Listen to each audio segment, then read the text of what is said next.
Triple double hat trick, I know the code too. Ice trade, go for trade, yeah we cold too. Getting paper on these player haters, old news. Money on the other line, so I'm not gonna hold you. Money on the other line, so I'm not gonna hold you. Money on the other line, so I'm not gonna hold you. Money on the other line, so I'm not gonna hold you. Money on the other line, so I'm not gonna hold. My agent just said we made 100 flat. Make it back and make it stack, this like I'm Steven Jack. Put my rings up in the camera like I needed that. Up in the air and at the rim is where I meet them at.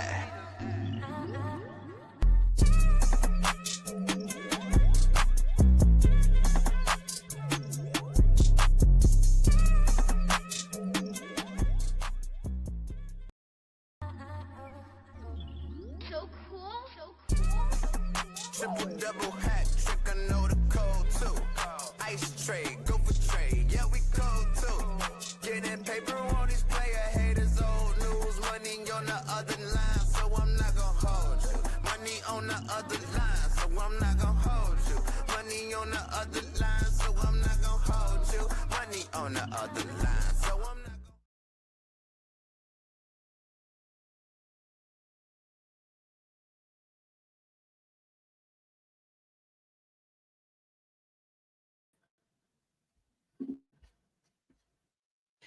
What's going on, ladies and gentlemen? Welcome back to another edition of I'm Not Gonna Hold You. It is Friday, September 19th, 2025. Man, I'm your host, Scott Lewis. Of course, you know to follow me on all social media platforms and at Barber Chair Scott. You can follow the Barber's Chair at Barber's Chair Co. on all social media platforms. Follow our partners, H&B Media at H&B Media TV on Twitter, and that H&B Media on Instagram. Also, subscribe to the show. We've got our two new social media pages. Follow at INGHY Show on Twitter and on Instagram. And while you are at it, subscribe to the Patreon, man. Patreon.com/Barbers Chair Network. If you are watching this on the TV or iPad or whatever that you got your phone around, make sure that you scan the QR code. And it'll take you to the link of where you need to go to subscribe.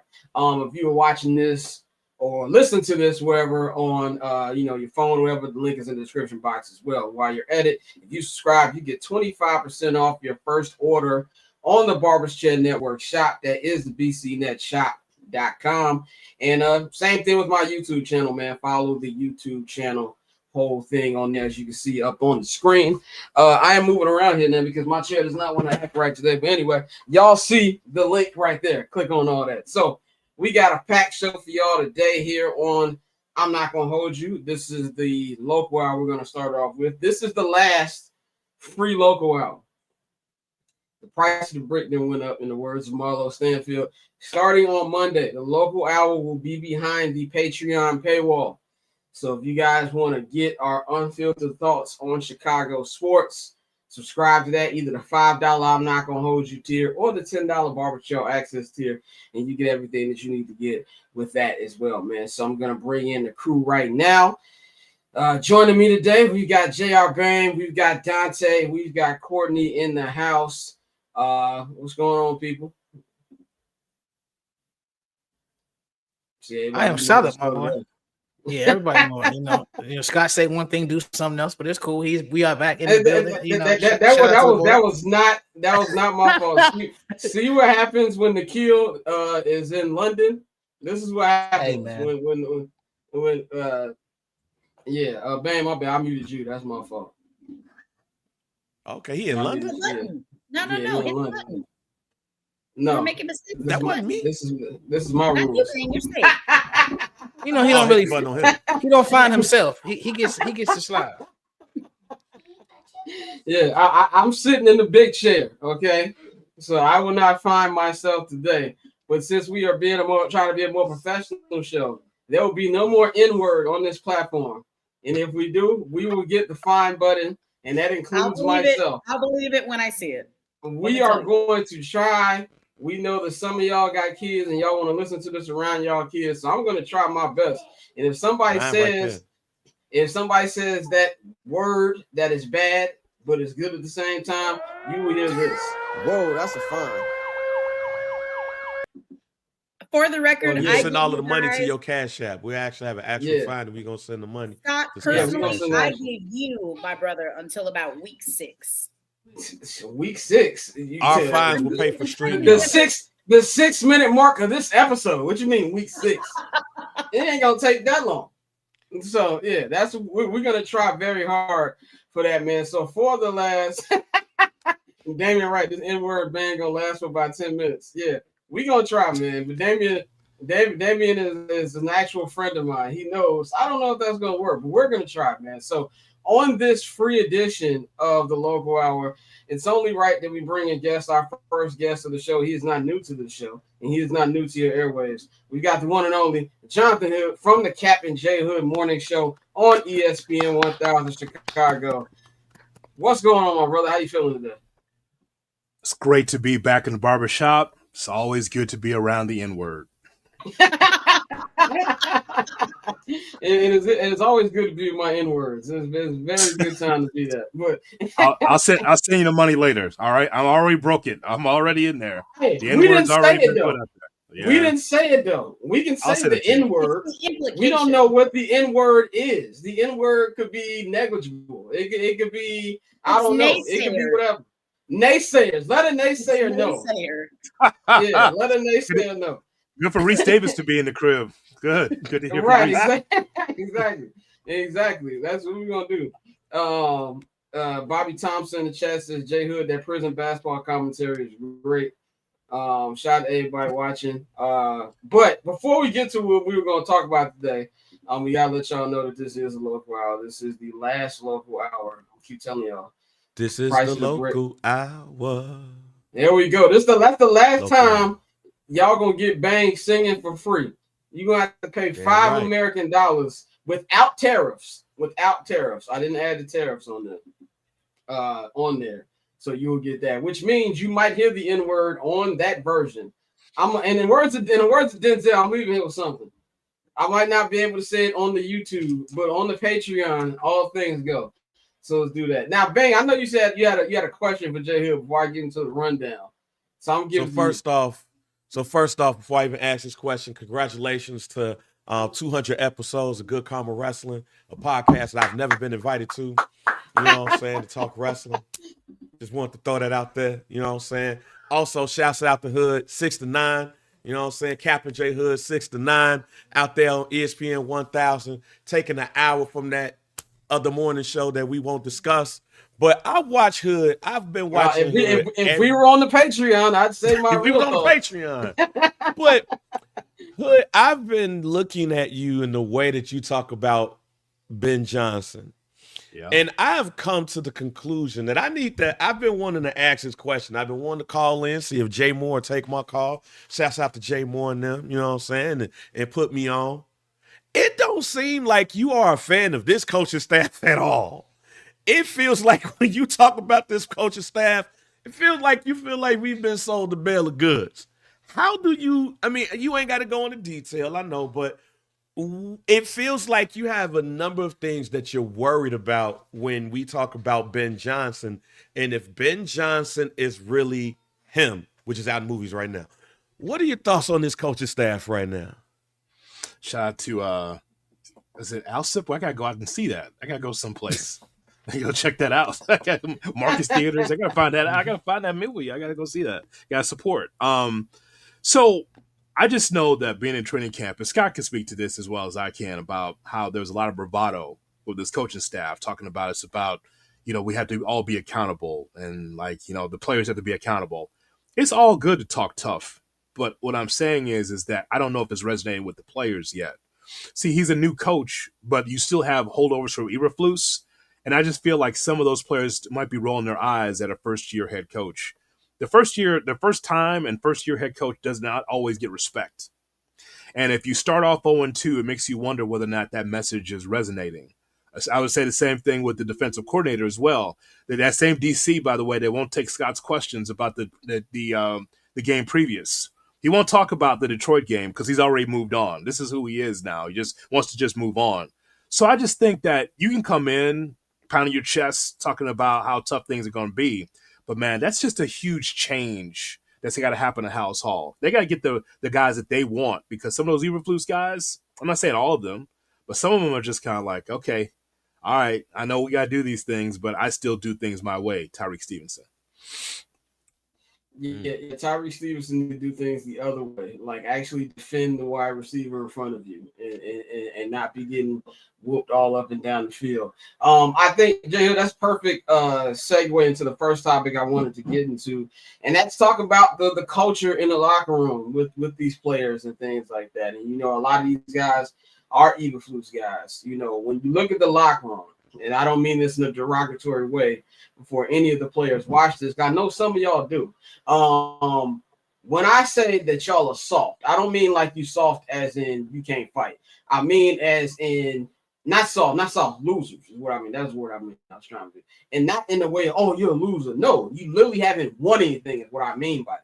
There's only two winners in that locker room. Joe Tooney has won a couple Super Bowls with Kansas City. TJ Edwards had a Super Bowl with the Philadelphia Eagles. And Kevin Byard has been to a couple playoff games. Shemaine Edmonds has been to a couple playoff games.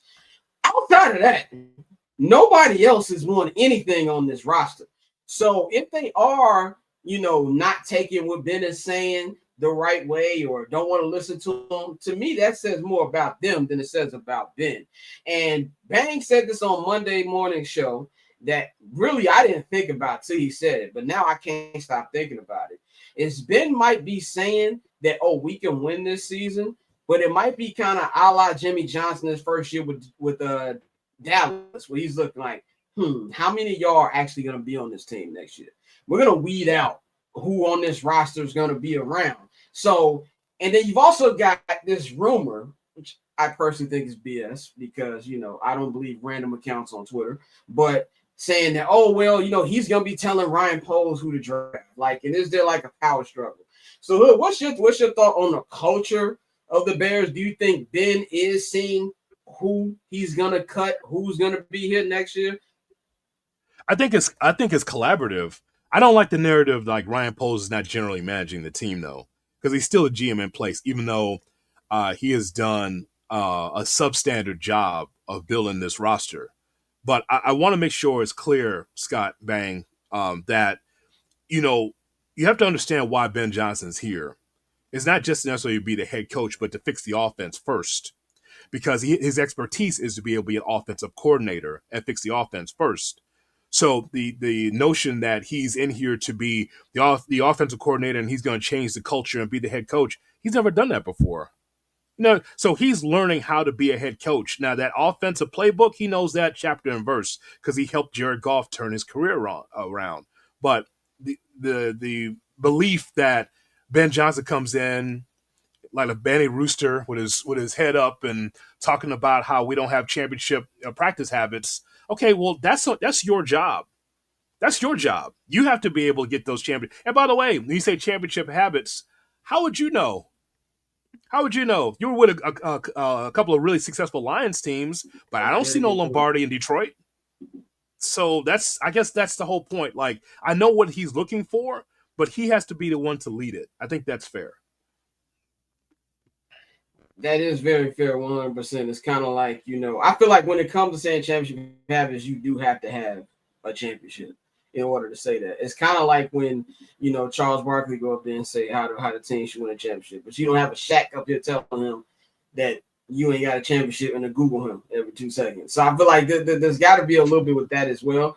So maybe maybe they don't have playoff habits, but I do feel like there's big front running energy in the Chicago Bears locker room. Like they to me, the debates about stuff is stupid. Like, you know, you got Jaquan Brisker on Twitter basically alluding to the fact that he's not being used right. My brother, get through a whole season without a concussion first before we start worrying about who's getting used the right way. You know what I'm saying? I like DJ. I'm a huge DJ guy. You know what I'm saying? I've interviewed DJ about 3 times right now. This little cool Arthur meme hands in the pocket shit has got to stop, okay? Like, stop trying to be cool all the time, bro. You shouldn't have to be called out for blocking by 2 coaches now. When Flus did that last year, it was all Flus is bad coach, da-da-da-da-da-da. But now when Ben says it, we want to take it as gospel. Maybe that's just who DJ is. That's got to stop. And let's be real, DJ knows nothing but what we're seeing with the Bears. He played for the Panthers, bro. Like, he knows nothing but pain. And then you've got Jalen Johnson, and I love Jalen Depp. I'm gonna do Stephen A. all show. I love him. Jalen, good dude. Get off podcast, bro. Like, I heard him on the Pivot, and he's like, we got to get on the same page with winning. Who said that? There shouldn't be a page to get on with winning. I went to London almost 12 months ago. Y'all have won one game since I boarded the flight at Heathrow Airport when me and this man Dante was taking shots because we thought it was the beginning of a new era. Y'all won one game. So I don't want to, that to me makes me think that, oh, there's a lot of guys here that got to go. I was hoping that you were quoting Stephen A. talking sports. I was thinking, no, don't quote Stephen A. on that. I'm glad it was sports, by the way. Thank you. I'm not out here. All right. Yeah, okay. Patreon, Scott. Patreon. I was about to say something. Patreon. We can't get that for free? We can't get those POTUS thoughts for free? No? Okay. I had a heavy lecture before this show went on, so I'm trying to get better today. Yeah. The same conversation you had with me, had with him. So so Bang, I'm gonna give you the floor because you're the one who pointed this out on Monday. Do you think there's a culture issue that is coming up right now? Yeah, that's part of the reason why I asked Hood that question, because I watch Hood's face when he talks about Ben Johnson and that coaching staff. And this week was the first week that I was like, man, maybe it's something that's off. And this is also why during that preseason game against Kansas City, on the way that he responded to a preseason game against the AFC champions and how everybody played, that's why I kind of looked at that kind of funny. Like, there's one thing to hold people accountable, but there's another thing to throw people under the bus. And I kind of felt like that's what that was. There's one thing and there's another thing, or at least throwing people under the bus according to that team. This is also why I said that, to me, the biggest question this year is Ben Johnson. Because if Ben Johnson, who Ben Johnson is, he's hired to come in to do something, he's going to do it. But also how Ben Johnson reacts if the season starts slow is going to tell a lot. And him coming out and saying, the team is not practicing at a championship level. If I'm a player on that team, like, bro, how many championships you got? Like, what is a championship level to you? Like, yeah, you might have coached around people that had championships, but Miami ain't win no championship. Shit, last time I checked, them Miami teams ain't really go nowhere. And yeah, you was an NFC champion. You was like a couple of drives away from going to the Super Bowl, but you don't have that. And quite honestly, to me, and again, I like Ben. I think Ben is going to be great. But you don't say the team is not practicing at a championship level after 2 weeks. Nobody's practicing at a championship level in 2 weeks. I don't care how good you are. Nobody is crisp in moving around. So it's like a lot of coach speak for no reason at all, which makes me worried about what happens when the team starts slow. So when you go into this Dallas game, if the offense does not perform at an elite level against a terrible defense, there's going to be more, to me, and for me, there's going to be more questions around Ben than it is around anything else, because this is a team that you should score 30 on. This is a team that Caleb should have more than 210 yards. This is a game where the offense should look good. If you lose 41-40. But you come out of the game saying, offense did look good, though. There's going to be more questions around Ben than anything else because how he's communicating. And I'll say this before I want to give the floor to Courtney, because I had a question for her with this. So what I said this on 79 Highlights yesterday, by the way, on Patreon right now. Me and Dante did a full deep dive into this game. I said the first week of the week one press conference, so the Wednesday week one press conference, and Ben spoke. That was, you talk about confidence, Hood, that we saw during camp. That was the least confident I've seen him in the 9 months that he's been here. And maybe I didn't say it on the show that week because maybe I'm reading too much in the body language. But he looked like, oh, these guys aren't ready. Like, I wish I had about 2 or 3 more weeks of camp. And, when they asked him about what Caleb's stats should look like, he was like, we just got to win the game. It feels like he knows this ain't the these aren't the guys that need to win. But at the same time, he also got to understand, like you said, Bang, about it's a different media market. Like, I think the only media markets probably rougher than Chicago is New York, maybe a Philly or something like that. I don't know. But we're in that top 3 at worst. We're not, especially with the Bears. The Bears media are not going to let you off the hook, no matter how badly you want to move on to the next game. If you come out here and you lose to the Dallas Cowboys at home, 0-3, and you're getting ready to go to Vegas, you can't just move on to the next page. You can't get snippy with the media. You got to answer these questions. You've been a highly touted coaching prospect for the last 2 years. So I'm really interested to see how it will be like that. Now, Courtney, you had a great Bears rant this morning, which means you are fully in the fandom now. What do you feel about Ben Johnson and a couple of things he said this week? And do you think he didn't expect the bumpy road that he's getting right now? I mean, I think he should have expected it, right? Whenever you come into a new organization and you try to overhaul the regime that was, in place before, there are going to be struggles because there are holdovers, right? You can't just assume that people are going to automatically buy into whatever you're selling. And again, as we've all mentioned, right? You haven't, no disrespect, you have not done anything to deserve and to demand the I can't say respect, right? You're the head coach. Of course, that deserves a certain level of respect. But you haven't won any Super Bowls, sir. Yes, you are responsible for Jared Goff, and his career still being alive today. But no, I feel like sometimes, and again, I feel like maybe you got to kind of fake it till you make it a little bit, though, right? Like you kind of have to believe your own, pardon the expression, you have to believe your own BS to a degree. And if Ben Johnson is saying that I believe my own BS every morning, so I agree. as you should, because who else will, right? But no, 100%. I mean, if your head coach is saying that the practices aren't championship caliber, pardon me, I don't have the exact quote. Well, first off, isn't that your job? Like, it's quite literally your job to make sure that the practices are looking, are running the way you want it to run. Lovie Smith wasn't he noted for having insane practices? Yeah. Again, I don't have all the history. Back when you could run 2-a-days. Lovie also had a hard time in his first year too. Now, before you go, I want to answer this comment real quick before I forget it. It says, to be fair, he got pretty damn close to Super Bowl. Could have won if his defense didn't get 34 drops on his. BS probably should say that. I got pretty close to Regina Hall. Hold on. In the words of Lamar Park legend Moesha Mitchell, almost does not count. Okay, I do not want to hear that. Wasn't almost. Yeah, I almost told Rihanna how much I loved her when I was at her birthday party a couple years ago. That don't mean I did it. Okay, that means nothing. But go ahead, Courtney. My bad. No, all that just to say, I feel like if you don't want to buy into the culture that this man who, yes, he has not won a championship, but again, he has gotten pretty close. If we're going to go there, he has gotten pretty close. And regardless of how you feel, he is your head coach. Buy into the program or get the hell out. Like, you're getting paid too much money as a player to not buy in. And don't you want to win?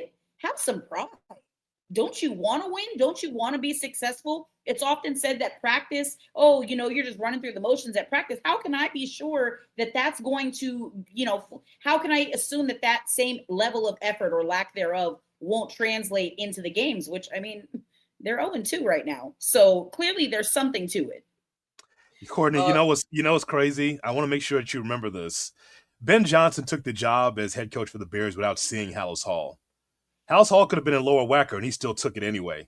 It's amazing. Like, it just shows you, like, there's no way that any of us would take a job without seeing the place first, right? Where am I working? He wanted to be a head coach so bad that he was like, I don't need to see the weight room. I don't need to just let me in there and just coach ball. We also have to make sure that we understand that when you first take a job, Scott, there are no, like, great jobs in the NFL. The reason why you got a job is because usually your team's terrible. right? So there are no like plum jobs at the top of the food chain in the NFL. Be like, here's a job for you, and the team is ready to go. Well, I mean, even with all the changes that were made in the offseason, still Ben Johnson has work to do to try to change that culture and change the team so it can be better than what it has been under Eberflus. So, like, just remember, you take a job, any of these sports, you take a job, usually that job's bad, and it's up to you to change it. May I ask something to actually both of you guys? From what you've seen so far, just because again, y'all are around the organization as often as you are, you have access that the rest of us don't. From what you've seen so far, do you think that Ben Johnson and his staff are building something sustainable? Like, if you could even maybe just like take certain, are there positives that you feel like you can take away, or do you feel like it's same old Bears? As I have the fortunate pleasure, and sometimes unfortunate pleasure because it's a long ass drive, to be there every once a week. Yes, I do. I don't think the right people are in there to run what he wants to run yet.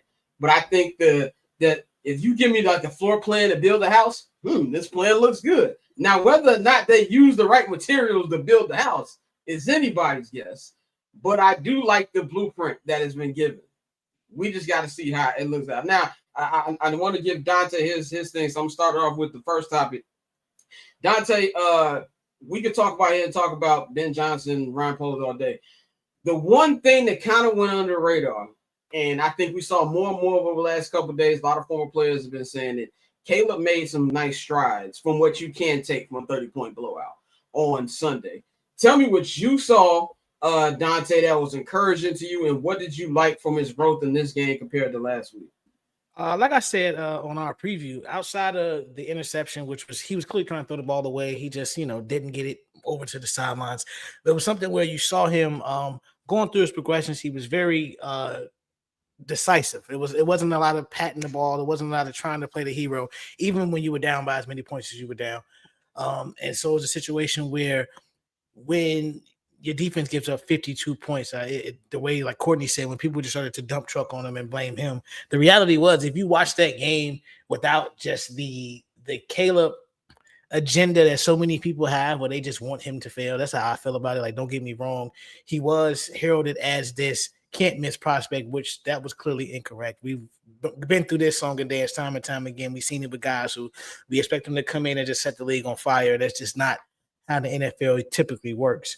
But from what you saw on Sunday, there was no reason to believe that he shouldn't have a great game this Sunday against a terrible Cowboys defense, a defense that's, Russell Wilson looked. I can't even say he looked like old Russell Wilson because Russell Wilson was never really one to go put up 360 yards passing in a game and 4 touchdowns. So for me, it was just more so again him being comfortable in the offense, dealing with there was a lot of 1st and 15. 1st and 25, like just BS penalties that they were getting, and he was still able to drive them down the field when he could. So for me, it's just more so letting the kid get comfortable in the offense. I know it's year 2, but it's still his first year with Ben Johnson, first year with this team. I mean, with this scheme. So I liked what I saw, despite them getting their ass kicked. It was more so Caleb could have laid down just like the defense did, but he didn't. He stayed out there. He kept trying to make plays, and I think that's positive going forward. Yeah, now that's the 1st and 15, 1st and 20s, whatever. That's a good point. Hood, I know Courtney Cronin brought that up on you guys' show this morning. Now, one thing I love about you guys' show is when Cat gets too excited about things, you go, all right, let's relax. Like we getting happy about small things right now. So are we doing too much with the Caleb growth thing? Like what did it look like in your eyes that we saw Sunday? I know it was a blowout, so I don't want to be taking too much from it, but also want to give him credit. I just think that you always take a measured approach with young players. I just think that in his second year, what Caleb looked like in game 2 against Detroit, it didn't look like Justin Fields in game 2. It didn't look like J.J. McCarthy in game 2. It was a guy that was steady in the pocket, that he was able to connect to his receivers. He and Rome Odunze, he's gonna make Rome Odunze a lot of money. I'm gonna tell you that right now, because he right now is wide receiver number 1, and DJ Moore might as well start packing his bags because next year he's not gonna be here. I had such another Patreon comment about Rome, but I can't see it. I can't Why? wait to be on Patreon next month. It's wild. It's wild. I ain't gonna lie. It's a wild comment. Go ahead. Let's keep it to football, man. Keep your My mind, man, it just be going places. Go ahead. anyway. Don't you want a nice clean soundbite from me? Bang! He doesn't Yeah, understand the business. I do, Don't even and want that's a why I good didn't. clean And that's soundbite. I'm why. trying to give you. And that's why I didn't say it. That's why I didn't say it. This guy here, man, this Scott, man. I'm telling you, man. He gets LinkedIn, and now he got this big ass head. Yeah, I mean, now he thinks he's big shit. Now he got LinkedIn. But I would just tell you. And by the way, they go to your LinkedIn and be like, "Oh, who's this Irishman? Scott Lewis." like this.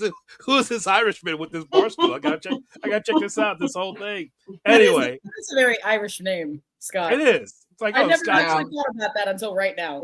He fools him in interviews. Yeah, Exactly. It's a non-ethnic name. You know what I'm saying? So when people look at job applications, like I can hire this guy. So that shout out to my moms. And anyway, Irish Scott, what I was saying about the Bears is that you have to know that when I look at when you look at Caleb Williams, Tay's right. You saw the incremental progress from Caleb Williams. Think about last year. Tay, what did that look like? You see, he was underthrowing receivers or trying to run out of the pocket all the time. He's actually got more peace with his feet now that he could be able to still settle in the pocket, get it to Zacchaeus, to get it to Adunze, to get it to DJ Moore. So yeah, it's progress. But here's the thing: when the defense is so bad, I don't see Caleb Williams scoring like 4 or 5 touchdowns to try to keep the defense honest. Like he gonna do what he's gonna do, but the defense has got to help him out too. So everything's all a bounce with this football team. Caleb's getting better, but the defense also has got to do their job too. Courtney, you said this morning that you tired of people not giving Caleb a chance, which is something that Dan Orlovsky was saying on multiple programs. And Dan Orlovsky saying this. And it's not just even Caleb specific, Scott. Like it's about this idea that a rookie quarterback, or in this case, a sophomore year quarterback, is supposed to come in and just absolve the organization of any responsibilities. Like, oh, he's going to come in and save us now. That's so incredibly unrealistic. And not as it unrealistic, it's unfair. Again, I know life is not fair, but I just think that that's a really difficult position to put even a generational talent like Caleb, right? Again, I put air quotes around it because that's what the streets are saying.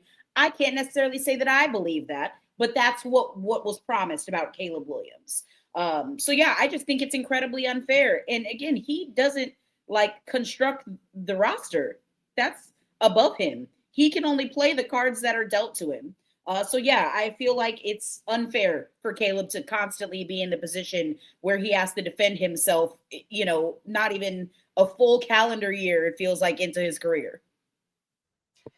Yeah, I agree with that. Real quick before I go to Bang, question is, are the pre-snap penalties on coach or the QB? I think it's on the coaching. I think it's on the QB. I think it's on the O-line. I think that they need to get a better job of getting those plays in way quicker. Because when I was at the game on Sunday, granted, it is very loud in Ford Field. To me, it's one of the most underrated atmospheres in the NFL. It felt like an NBA arena in there because the way that they got the press box, there's no screen blocking us from the crowd. So it feels like you in it. So it's very loud. But they were getting in a play with like 12 seconds left on the clock. So I do think it's a collective thing. But they were also doing this in camp when there was no loud stuff. So that's, I tweeted that in mid-July, and oh my God, Bears fans call me everything under the sun. Somebody told, when did you become offensive line coach? I ain't got to be offensive line coach to know that, hey, false starts from your backup center to your starting center is not good. So that's just something I've seen right there that I think it's everybody. Wasn't as bad as it was week one, but it was still bad. It was bad in camp. Bad in preseason, bad at the crib. You at home where the crowd is quiet at Soldier Field. And so when I talked to former offensive linemen about this, right? I asked them, I said, like, how long does it take for an offensive line to gel? And some guys said it could be all year. It could be like a few games. But when you false start, that means that the rhythm and the timing is off. So that's not a coaching thing because, as you well know, Scott, because you've been in camp, they've been kicking their ass all training camp to try to get this right. This is why they was kicking guys out and were like, all right, Benedict, get in there. Like, all right, Trapello, get in there. They were changing it because, guys like Wright on the right side or what's happened with Braxton Jones, those guys would jump. And so that's just got to be a rhythm timing thing from them. I have a question. At what point do you I know there were some injuries and stuff maybe that wouldn't have allowed it, but at what point when that continues to happen, do you go sit down, bring somebody else in? And see, that's also what Kat brought up on the show this morning. He was asking Courtney Cronin. I'm sorry, I did not listen. No, it ain't you. It's all good. No, I was bringing a backup to your point. Is what I'm saying is but also you gotta look at the depth of this team, which goes back to Ryan Poles. You got dudes who he drives through not even dressing. So it's no, I definitely don't have faith in the backups. If you got a deep team, you can pull it because you got somebody on the bench who's capable of do that. But you got all these draft picks. All right, Scott, can't say that. You got all these draft picks of these people that Ryan Poles drafted. I'm working in real time. Boy, this fucking show has changed. What happened? What happened to this show? We had a very good meeting before the show. My God, my boy. Great meeting.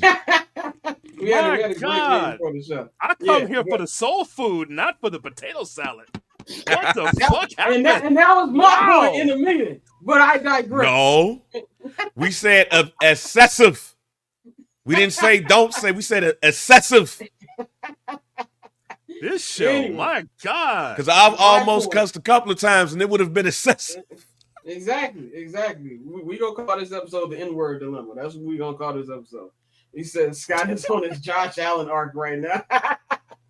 So basically, man, Ryan Poles be drafting all these dudes who can't play. He's not playing instruction. I'm trying. And that's why it's so thin that if you got somebody who gets hurt or not playing well, you can't threaten with bringing them on. So that's the issue that we got right there, where you can't just say, if you are bangers, I'm sorry, turn the camera on. That's hilarious. I'm just cleaning up your show since you still. You got a new sponsor here, by the way, on Barber Care, brought to you by Ajax. Yes, brought Ajax. to you by Ajax. Yes. You want to clean up your show? Ajax. My God. Hey man, I'm trying, brother. I'm trying. Let's go to the actual game. Did the government come after you, Scott? What happened? The government did not come after me. Okay, all right. Bang did. Yeah, Bang did. Yeah, Bang did. Not that the Cheeto in chief did not say anything. See what happens when you keep the suits around? Yeah, exactly, Courtney. See what happens when you keep the suits around. Exactly. Regulated by the FCC, I guess. Opinions on bringing in Isaiah Benedict fans, like I just said, these guys ain't even suiting up. Right. He said, as a Bears fan, never ever say how much worse could it be. It can always get worse. Never say can it get worse. Don't say can it get worse, and it's week 3. Yes, with the Dallas Cowboys coming into time and Tom Brady on the call. It can get worse. When Dakota looking like 92 Aikman, you will see how worse it can get. So, but Bang. Scott, just real quick, Scott, from your reporting, do you know if Trapillo will be active? Looks like he might be. What have you heard? I haven't heard anything today. All they had was an injury report because we didn't even know he wasn't going to be dressed last week. That was just something before the game started. So I would think he's going to be available, but I never really know with this team anymore. I never really know. Maybe Kyron Amaganji wasn't dressed last week because he had an injury that nobody knew about because he's been ruled out for this week with an injury. So I don't know. You know what I'm saying? It said Ben made it sound like Braxton on notice today. Right going left, Ozzy start. He did kind of say that, but Ben also said he was going to get Monangai more carries last week, and he got like 7. So until Ben actually does it, it doesn't really matter to me. So, Ben, let's talk about this game. Cowboys, Bears, big game at the lakefront. I don't want to call it must win in week 3, but it's kind of must win. Like these guys got to get a dub under their belts right now. You know, in order for this season to at least be watchable, I believe you got to win these next 2 games before you ultimately get the hand of God by Jaden Daniels in week 6. And after the game, I'll be sitting in my hotel wondering, why did I come out to DC to watch this? But anyway, what do you think? You got to go park. I'm not going to park. If I go to park, I'm not coming home till Wednesday. So I'm not going to park. Let's go to park on Friday. I did that last time when I got to the game as soon as the national anthem was started. So I learned my lesson. But go ahead, man. I'm not classifying this as a must win. I'm not. And here's why I'm not classifying it as a must win. Because I'm already out. Like, I'm already done. Like, and not in a bad way. I don't want to say I don't want this to sound bad. I don't want this to sound bad. What I'm saying is that there has to be some growth with this team. And for us to classify this as a must win, I don't think it's a must win. I think we must see improvement. Like, the Dallas Cowboys are still the Dallas Cowboys. They have the better quarterback. They have the better wide receiver tandem. They have the better running backs. They have the better offensive line. Their defense is just terrible. So to think that the Bears have to have a must-win game against this team and have a shootout when we ain't seen the Bears win a shootout in how long? It's not a must-win. What I believe, though, is we need to see some improvement. We need to see some fight. We need to see some bravado. Like, I want somebody to slap somebody. Like, can we, I mean, even though that offensive lineman was terrible, can we get somebody to slap a defensive end like Buddy from the Giants did or something? I want to see some fight. That's what I want to see. So I'm not going to classify this as a must win, because to do that would be putting too much pressure on a team and a coaching staff that, quite frankly, have not shown that. But they have to show some improvement. This game right here is the ultimate we'll be all right game on the offensive side, because we should see Ben Johnson do what he can do, and we should see Caleb. But here's the thing here, and as Bears fans, we know that. With Matt Eberflus, we played them Ben Johnson offense as well. Yeah, he did. Eberflus played these Ben Johnson offensive this as well. So who's to say that this defense won't look good against this offense right now? That's all I'm saying. And that's why I'm not classifying this as a must-win. Media-wise, though, this is a must-win. Because if they go out and lose against the Dallas Cowboys, I can tell you right now, Hood, I will be up at 5:45 in the morning. I will be up at 5:45 in the morning to hit Cap as soon as the show starts. I can hear Shay already. Cap, Hood, I've never seen this before, Cap. I've never seen this before, Hood. This is an absolute disgrace, the Chicago Bears. This is an absolute hear it now. disgrace. Yeah. Media-wise, this is a must-win for epic proportions. Because them calls against losing America's team, oh my God. Yeah. Also, Flus knows the things Caleb can't do. So that's very important. Do he? Dante. Do he? Look, man, it's the Bears. So Dante, here's what's interesting, right? With our show, and Courtney, you should listen from 6 to 9, please. We just need just one listener. Absolutely. Just one. It's a busy day. Hockey season's about to start over here. So don't start that shit, Bobby. So Tay, you need to hear sometimes with a third ear. We have Tom Thayer on every Thursday, right? And I asked him about the same thing we're talking about. I said, Tom, Matt Eberflus worked with Caleb Williams. How much of an advantage is that for Dallas? You know what Tom Thayer said? If you listen very closely, he goes, oh, Matt wasn't really around Caleb a lot to know exactly the ups and downs of Caleb Williams. Now, he just put that like in the middle of a sentence, but I looked at Cap, and he looked at me. He said it so nonchalantly. Yeah. But I looked at Cap, and Cap didn't get it.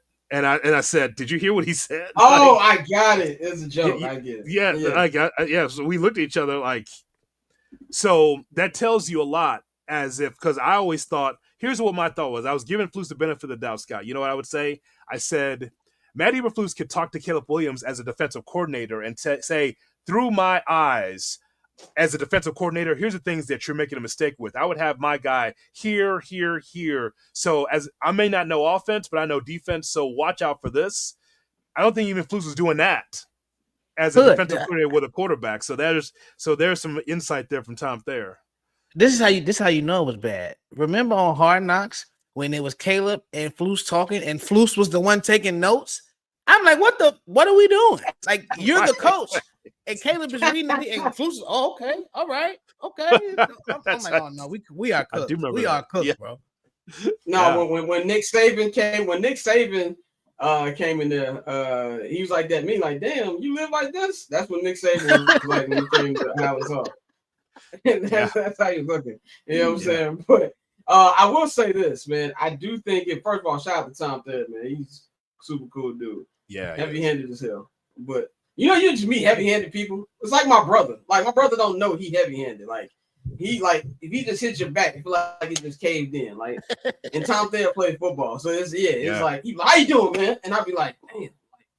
Oh, bro, that's like I shook hands with God rest his soul. I shook hands with Deacon Jones, and I thought he like broke my hand. Like he was that like you said, heavy-handed people, bro. They just don't know. Bro, I shook Kawhi Leonard's hand. Imagine what that was like. Yeah, free Kawhi. Well, anyway, what I'm saying about the game, I do think it is a must-win game, bro. Like you need to start winning football games, bro. They have to start winning. Even if they lose, and it's like you said, Bang, 41-40. No, they got to get a dub. Like, I feel like that has to start changing to where this team doesn't get used to losing. Like, they've lost 12 out of their last 13. Just remember, we'll be out. Well, when you've lost, Bang, that says it all. Because he's so detached from this conversation. He's so detached. Just look at him. Yeah, just like, I mean, you know what? And listen, because we've all been through it before. I understand. Like, but I would just say this: like, of course, it's a must win because you don't want to be 0-3. Ask our boys in New York whether or not the next game for the Giants is that a must win when you're 0-2. Ask Browns fans. Ask Carolina Panther fans. Ask some of these teams that are 0-2. Of course, these are must wins because you don't want to be 0-3 like the Dolphins. You know, like that drop of black blood, McDaniels, the head coach is going to get fired here. Black King. Mike McDaniels. He's definitely cool. Hey, look. Hey, just Bang, one drop, if Mike McDaniels calls you the N-word, are you offended? This is a serious question. Are you offended? Don't leave the show, Bang. Don't leave the show. Bang said, all right, don't bother. No.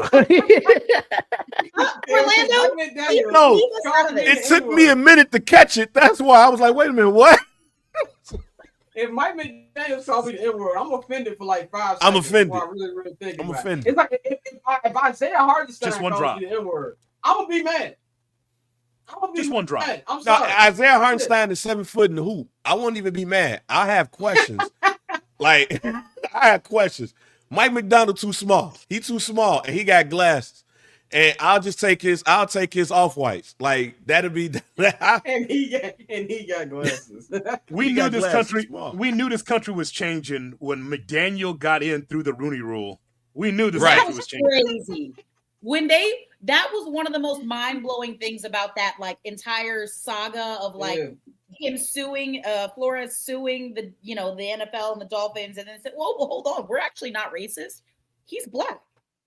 The fact that you tell me he's black, 2 Americas, because that's crazy. Yes.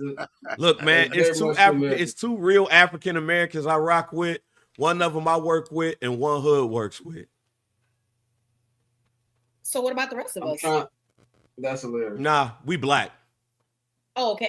Courtney, we black. Courtney, you don't even have to worry about that. Like you've been hanging around us too much. So if anybody even questioned it, there'd be a problem. Okay, like yeah. We have corrupted you in the last 2 years. That I actually feel kind of bad. It's true. I'm no longer green like I used to be. Right, yeah. Read the group chat now compared to 2 years ago. Night and day. But Courtney, close out on this. Is this a must win for the Bears? I don't like the idea of any week 3 game being a must win. Of course, going down 0-3 is not ideal. I think it'd be great for morale. So, I mean, I guess it's a must win, especially if it's at home. If it were in Dallas, I'd be like, okay, I can extend a bit more grace. I feel like you got to win at home. And I'm going to need Tyreek Stevenson to lock in. Again, help me. I'm becoming important at work, and it's ruining my life. That's the both of us this week. Orlando, Courtney doesn't say G and folks, but she definitely be saying decent. So we're there. But before we move on to our final topic, which is baseball for a little bit, I know Courtney and Hood, y'all going to leave after we done with this hour. So my question for y'all, me and Bang will give our predictions later. Do the Bears win? Yeah. Look at that Black King right there, Mike McDaniel. Remember, Black History Month isn't just in February, people. Do not forget that. Happy Kwanzaa, guys. Happy Kwanzaa.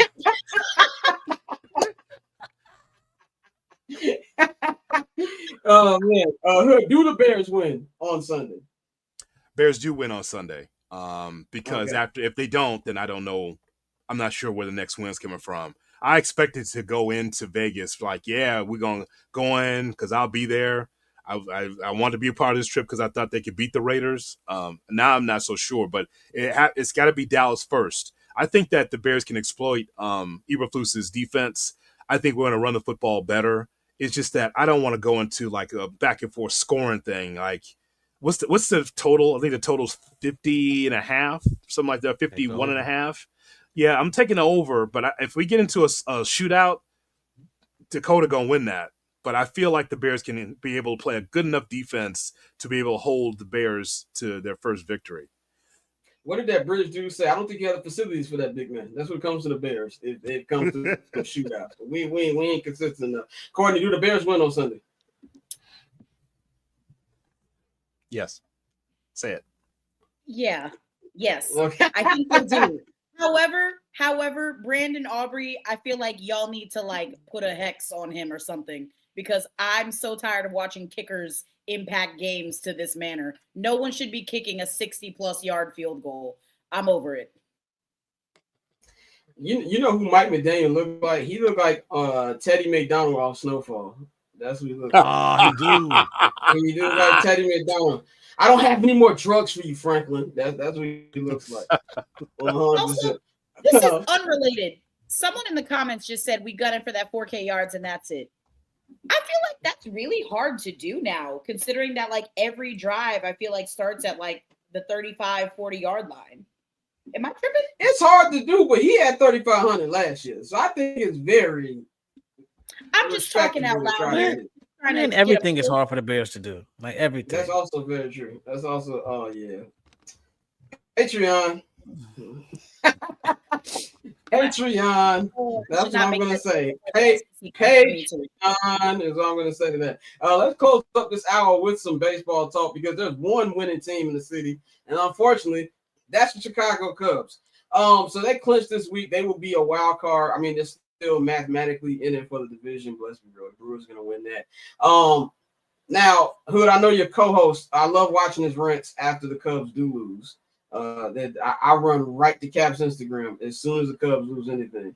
Do you think? What are you doing? This sucks. And you hired this guy, Craig 500 million for that? Not gonna happen. How can you bring him up and not play him? What was the point of bringing Cassie up if you're not playing him? Who are we imitating right now? I just want to make sure That's Cat. My man Cap, his co-host on this show. Keep up the good work. Keep up the good work. Cap. I will be tapping him from here on out. Love what you're doing, Scott. Huh? They love what you're doing, Scott. Keep up the good work. But Hood, do you think that they actually have a chance this October, or are they gonna be back on the first week of the season, first week of playoffs? Well, first of all, I'm a big fan of Barbara Chair's baseball coverage. So thank you, Tay. Thank you, Courtney, for the baseball coverage. To where I go for Thank you. Appreciate that. I love your baseball coverage. I told Suit there, Scott. I told him how much I enjoy your baseball coverage. So I'm a big fan. So I've heard you guys talk weekly about the baseball scene, the playoff scene. The Cubs have as good a chance as anybody to be able to go far in the playoffs because there's no one dominant team. You look around, and even though there's big spenders like the Mets, who's been free falling, the Dodgers, the Rangers, there's a lot of big spenders. But I think that the Cubs, for who they are, I think they're like any other team. You get hot, and then you never know what happens. It's funny, like a lot of these teams want to be the Diamondbacks, right? They just want to be like, well, we have good talent. We don't have supreme talent, but if we play consistently, we have a chance to be able to win the World Series. I think the Cubs are in that realm too. It's been up and down with them, but I feel like if they are able to just hit the baseball, they're very good with their starting pitching. They have 2 or 3 guys that can get it done as for the starting pitching, and they have as good any chance as anybody in the National League, including the Dodgers and the Padres, to get there. I want the opinion of our 2 baseball experts here, so I'm going to give it to Courtney. Yeah, I think exactly what you said. I think the Cubs have just about as good a chance as anybody just because there is no clear World Series favorite this year. I'm actually more excited for the postseason this season than I have been in previous seasons, just because it's anybody's game. And I don't want to say that the Cubs are like peaking or getting hot at the right time, but it kind of does almost feel like the pieces are starting to come together at the right time. Kind of don't really know what the timeline on Kyle Tucker is going to be, if he's even going to be healthy enough to play. I'm personally of the belief that if he's not healthy enough to play, I'd rather not see him at all. I think that would be silly, and I think you have the pieces now in the outfield, and now with Mo Balla, who's been balling out. I think they could make a decent run. Cade Horton is an animal. That's my Kyle Tucker. He should start. What's that? The next time you see Kyle Tucker will be March 2026 at Chavez Ravine for the Dodgers. Go on. Probably. Kyle Tucker. Every time that he's not playing, or every time he strikes out, he is losing money quicker than a crackhead. Correct. He's losing money. A guy that was supposed to make somewhere 450, maybe, because I know he wanted to make as much as at least Vladimir Guerrero. I think that was the start of it. But since you've been in and out of the lineup, and since you have not hit the baseball very well, now you're leaking money, unfortunately. Like, I'm not paying $400 million for a guy that's had injuries and then just lost his way offensively. I don't know what happened. For a top 10 player in baseball, for him to look like that's been strange. But I just think that the Cubs have a great chance. It could be Cubs-Padres to start off the playoffs. That would be interesting. And that's interesting because the Padres, of course, you look at their lineup and you're like, wow, 1 through 9, it's a scary team. Yeah, then you look at their pitching. Is one of their highest paid players. That OPS plus is like 93 right now. I don't even think the Cubs have a guy with an OPS plus of that same caliber. Like, that would be probably the worst person in the Cubs batting order. The Padres are not putting together the kind of season. I mean, they're just kind of getting in there. Yeah, and that goes back to what we were saying about the Cubs possibly making a deep run, because when you look at the way the bracket is currently set, after the Padres, they would play the Brewers. So, I mean, you have a situation where you don't have to run into the Phillies until the NLCS. So, given everything. And another thing that people aren't mentioning, Dansby Swanson finally has a pulse. Like, I'm looking at it right now. Over his last 7, he's slashing 320. He has a 414 on base percentage, slugging 440. So, finally getting a guy like Dansby, who I saw him down in Atlanta. He had some big at bats in the postseason. He's not going to be the guy to put the entire team on his back, but if you can get him to contribute, he's going to give you Gold Glove defense. The Cubs are a team, like you said, they can really make a run. Like, I want to see Cal wake up, because I think when you have those guys who are in a contract year, playoff baseball is the perfect stage for you to let a team know, hey, this is why you should pay me. And so, I mean, even being a White Sox fan, knowing how Wrigley's going to be rocking for that wild card series, like, it pains me to say it, but I agree. I think the Cubs, they can really go on a run. Like, they really can. Like, if they get hot. Dante, it's almost giving, and again, maybe it's recency bias, flashes of like the 2023 Rangers run. You don't have to have a completely dominant team to get hot at the right time and capture that lightning in a bottle and make a good push. The devil is a lie. The bracket is setting up real nice. It's set up in their favor, bro. If I don't have to see Kyle Schwarber and the Phillies until the NLCS, I agree with division y'all. rival, DS, bro. Scott, should it be me or you tell her about that $1 billion salary that the Rangers had to buy a World Series championship? Right, I was about to say, who was Corey Seager on this roster? Listen, if a certain owner in the North Side was spending money on a baseball team and maybe not on Senate runs, I'm just, I agree. Maybe not on the Cheeto and Chief. I will say this: I do think that the bracket is in their favor, but I can't even really call them hot, quote unquote hot, because like I feel like they win a couple games and they lose a game. They ain't got no business losing. I have no faith in their pitching outside of like 1 or 2 guys. The bullpen is terrible. So I feel like in order for them to make a run, they need Kyle Tucker in that lineup. So I'm not saying it can't happen. It's the MLB playoffs. It's most unpredictable out of all the sports. And, it could happen. And there's no dominant team right now that I can just by far say, oh, they're going to win the World Series. You can sell me on 6 or 7 teams right now with a chance to win the World Series. I just don't, as much as I want Chicago sports fans to be happy, I don't want Cub fans to be happy. So I will be hate watching very hard. Very hard the first week of October. They won 7 of their last 10. So that's Correct. why I say they're in the prime position with the amount of games left. If you can roll them to the playoffs, I don't give a damn who they're playing right now. If you can keep that momentum going into the wild card, you're a team that you don't get a break. The Brewers are going to get that break. And I'm somebody who watched the Braves have an historic offensive season. They took that week off and they came back and they got smoked by the Phillies. So if the Cubs can keep this momentum, let's be very clear. I don't believe in the Braves at all. They're playing the No. I was just using that as a comparison. I mean, Brewer. No, I get you. I'll say this. Then we gonna go to our last thing. I would say this: the Brewers. I never believed in that fake run. I'm just gonna be real. I think if they play the Cubs gonna beat them. Because not only that, the Cubs gonna have 7 home games. That's Wrigley North. Let's be real about them. They're gonna travel you. They're gonna travel up there.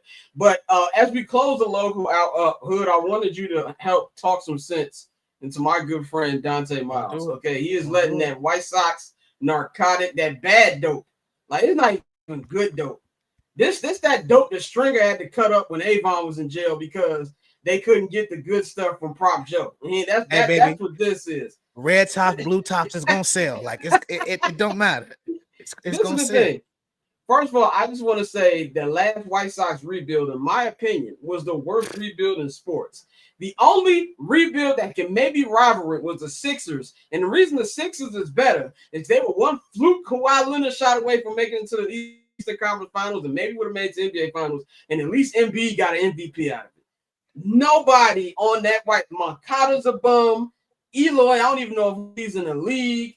That Tim Anderson got introduced to women from 63rd and he stopped learning how to play baseball. It's just all bad. They hired a senior citizen to coach. It's bad. So I am not falling for what the White Sox are doing. I think Colson Montgomery has been great.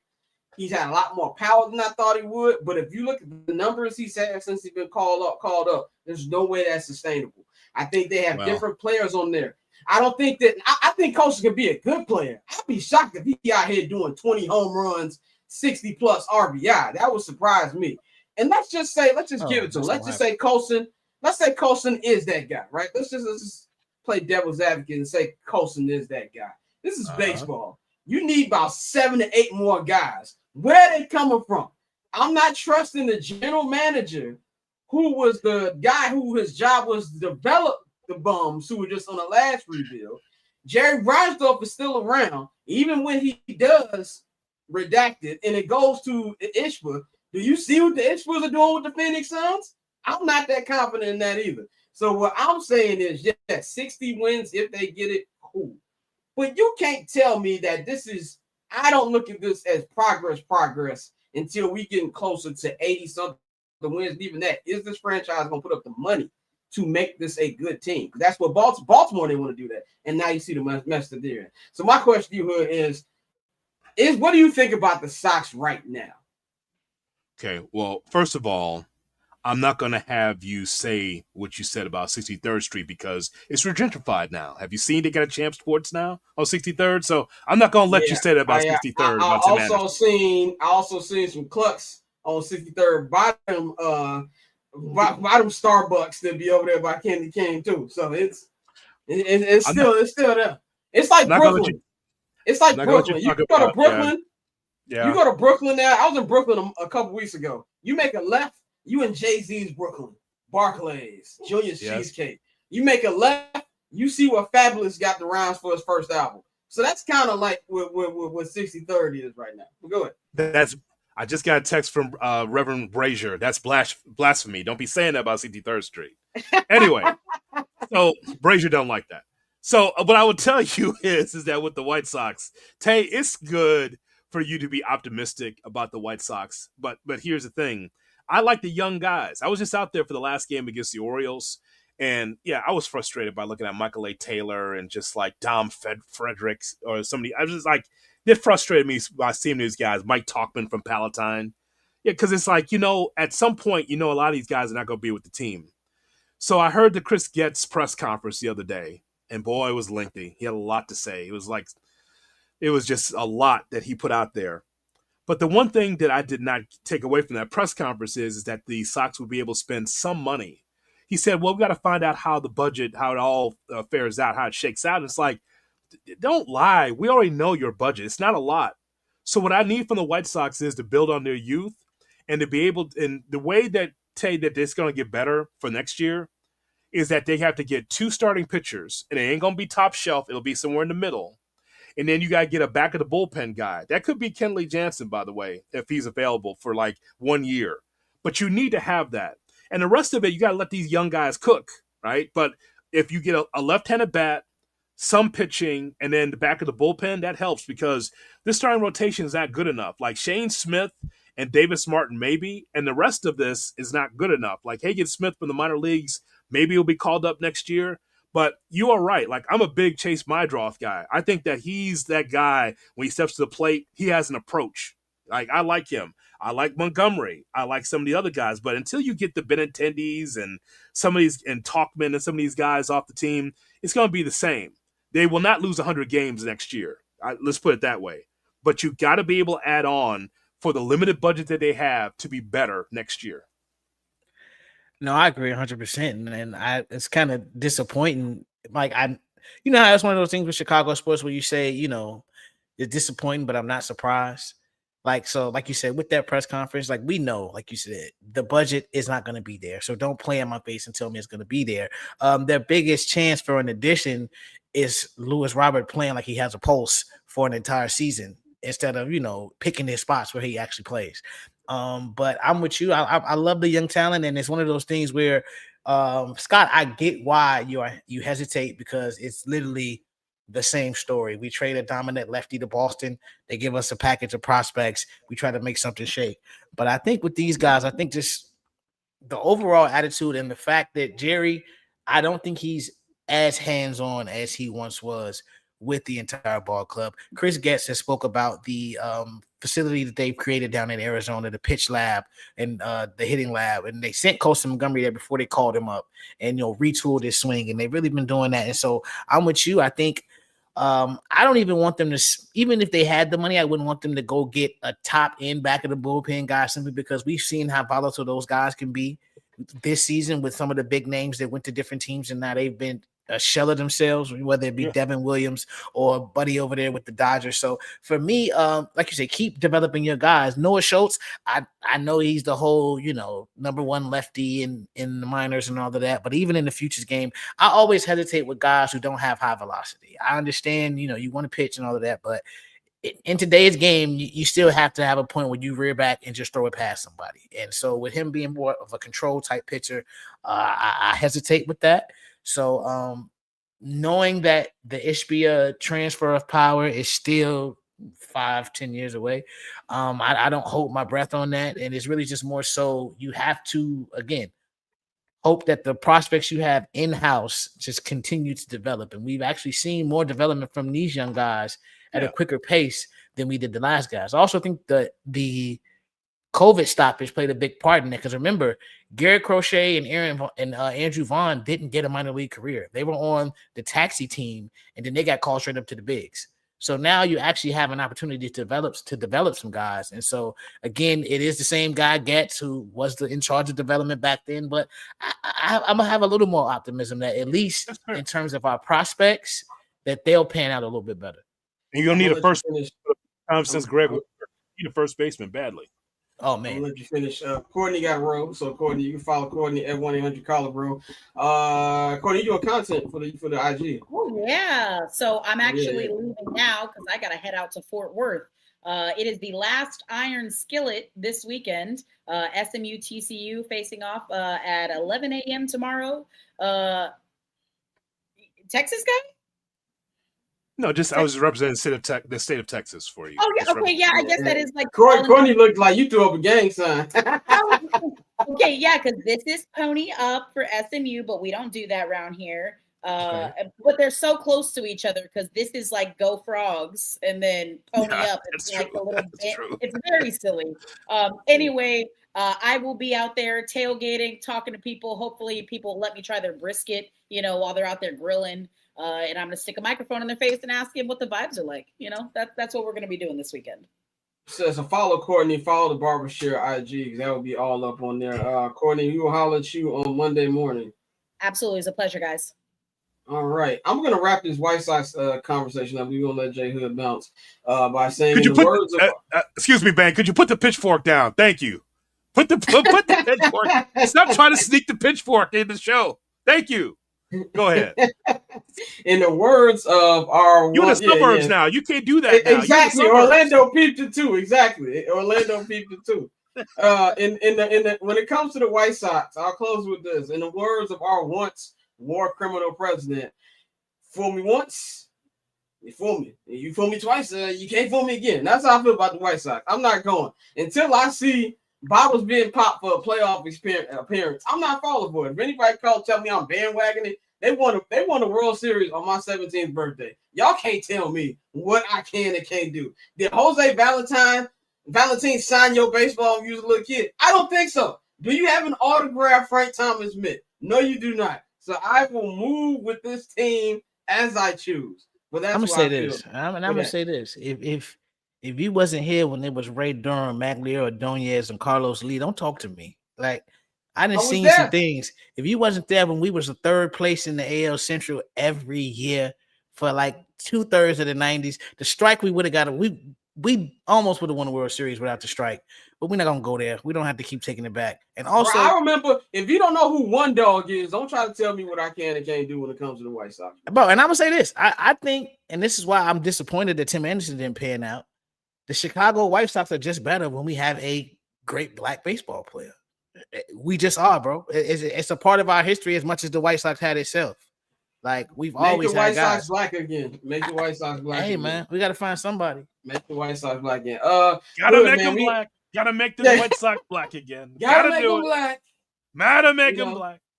Some of the teams are white, but the White Sox are best when they're black. Hood, man, we gonna get you out of here, man. Let them know where they can follow you. Anything else you got going on? What time the show come on? All that good stuff. You can follow me on TikTok. I'll start there. I haven't done that ever before. While it's still open, while it's still working, TikTok J.Hood. Hey, Trumpito agreed to a new deal today, so we're still here. I guess we're still here. TikTok Shout out to that, because I'm getting closer to the other followers. I was going to be mad if they took it down. Let's keep it up.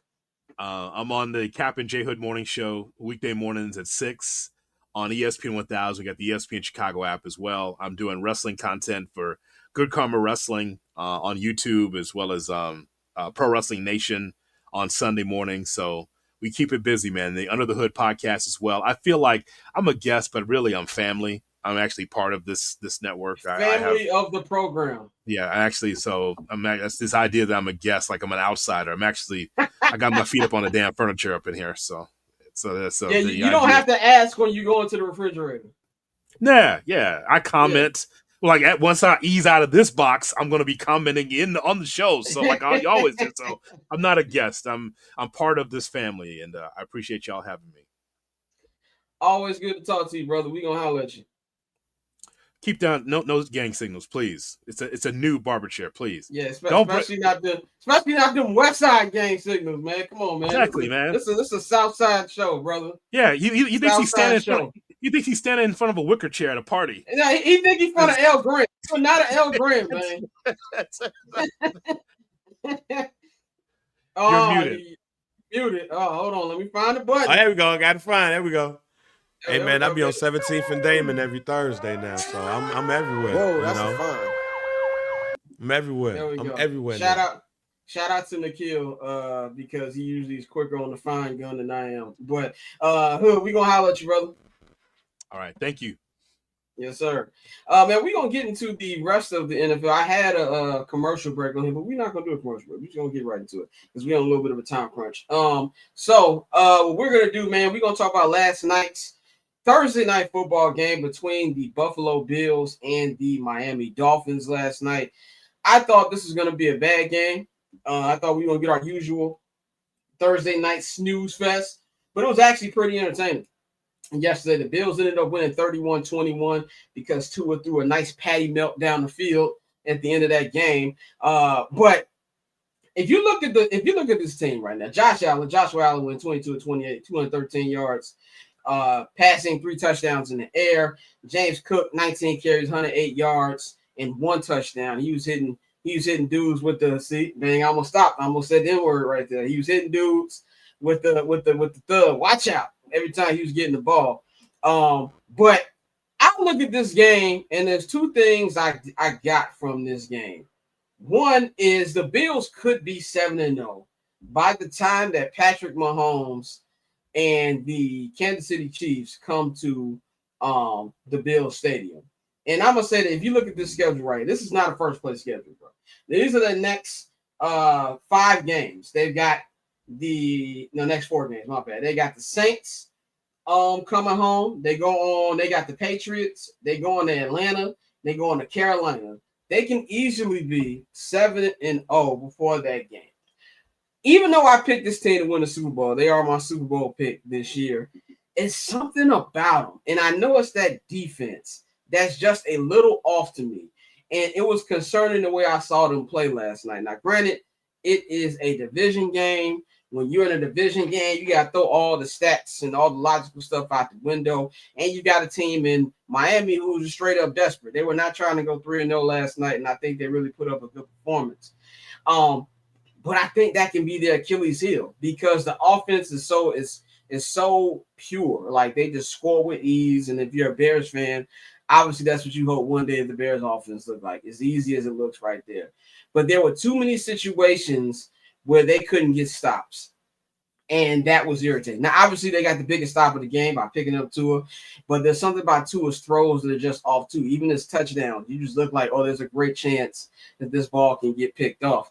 But I'm slightly concerned that the defense could slow things down for the Bills. Bang, what did you see in last night's game? And are you on the same page with me when it comes to what you see in Buffalo? I didn't get to see much of the game because I was doing my second job. From what I did see of it, it wasn't so surprising to me. If you look at the parlay that I missed just by 1 leg because Tyreek Hill couldn't get 70 goddamn passing yards. Was that the parlay that Mikey set you up with? No, that was not. The parlay that Mikey gave me was off by a mile. But I did a parlay. Yeah, that was off by a mile. I think he sent that to me on purpose because I was like, "Yo, you don't be sending shit." He hear N-word. He definitely held out on the parlay. Yeah. But from what I did see of it, it was a Thursday game that I expected to go the way that it did because I took the 11.5 that they had with Miami. So I thought it was going to be closer than what they thought. However, and looking at Buffalo's schedule, I'm not gonna go on a limb. I don't think this is going on a limb. The only reason why the Buffalo Bills shouldn't go undefeated is because of injuries. They don't play nobody. I don't know how they lucked up with this schedule, but I'm gonna say this is what I will go on a limb with. This schedule so weak, they ain't winning the AFC. Because they ain't going up against nobody. Where's the adversity? Where's the adversity? Like, I looked at this schedule before the season, and that's why I said that the Buffalo Bills should have the best record in the AFC. And they should win unless somebody is hurt or they don't feel like playing. But not just because the schedule is weak, that this team is good. Offensively, they're good. Josh Allen still continues to do MVP-type things. James Cook is looking great coming out the backfield, Pauls. And I think that this team is going to go into the playoffs as the number 1 seed. With that being said, I think that this schedule is too easy for them. And there's not going to be a lot of adversity to them. And it's so bad that if you see them have adversity to teams, you should question some things. Like, they should not struggle against the New England Patriots. They should not struggle against the Miami Dolphins. They should not struggle against Justin Field and the Jets or Tyrod Taylor and the Jets.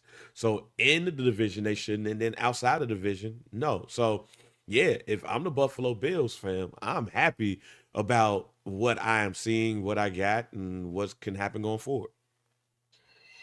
Dante, what did you see from the Bills? It kind of feel like, Baines was talking about they don't really play nobody. They got away with the dub week 1 against the Ravens because the Ravens bozo gene flared up like it was January again.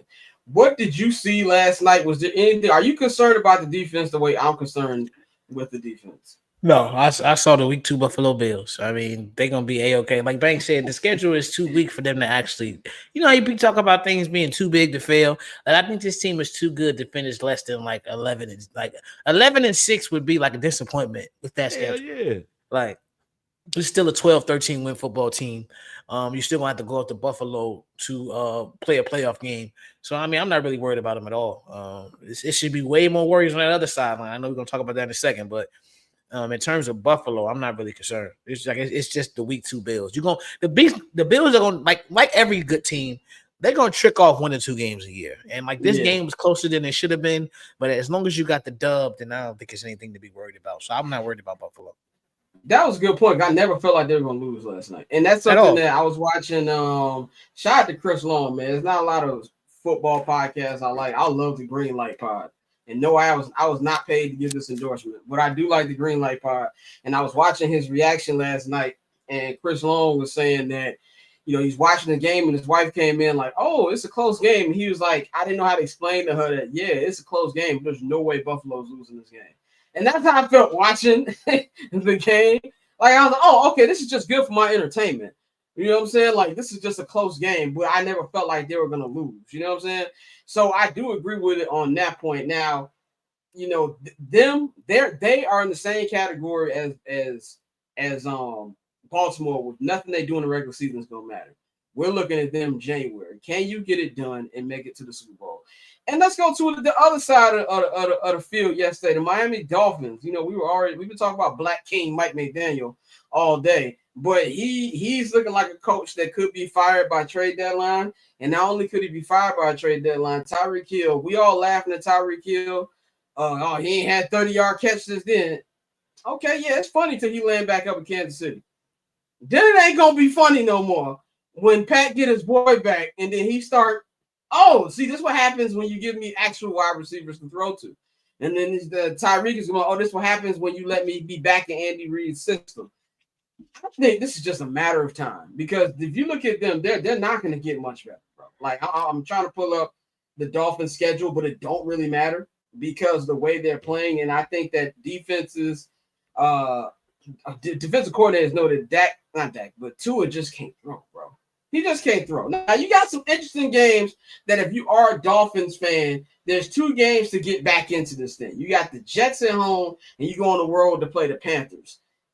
If you lose both of them, that trade, you might as well just get ready for the Adam Schefter, Ian Rappaport, Tyreek Hill's going back home for a 4th rounder and a bag of chips that's going to come across our phones because I feel like that would seal it right there.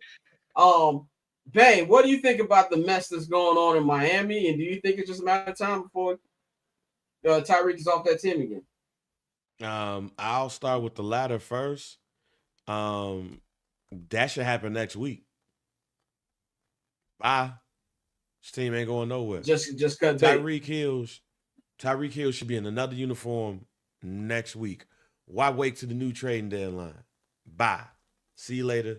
Thanks for everything. Boom. As far as the Miami Dolphins, I know it was a report that came that owner Stephen Ross was like, nah, I don't want to let him go. I like him. So I don't think that he will be an in-season fire. But he gone at the end of the season. See, this makes the Bears look even worse. I hate to bring the Bears back. We just did the local wild, but this make the Bears even worse. Look worse. Because you beat up on the team that wasn't shit. Like that was the practice that had us going, hey, we might got something because he was beating up on the Miami Dolphins. The Miami Dolphins and the Miami Dolphins and the journalists in Miami was like, oh, they practicing too hard. They hitting too hard. They hitting too hard. Look at us picking on the little kid. Wow. The other thing about this and what I will compare to the Bears, and I didn't say this last in the local hour because I was saving it for this. Boy, this shows me that locker room leaders are needed. Who in the hell are the locker room leaders, both of those teams? Because when Tyreek Hill had the issue last year, Calais Campbell was somebody that almost got arrested with him. Like, who gonna get arrested with him now? Nobody. There's no locker room leader on this team. There's nobody that you can look to and be like, yo, I got it. There's nobody on this team that if they got up in the middle of the locker room and be like, hey, man, nobody would care. And that is one of the biggest reasons why the Miami Dolphins are the way that they are. I know I joked about our Black King McDaniel,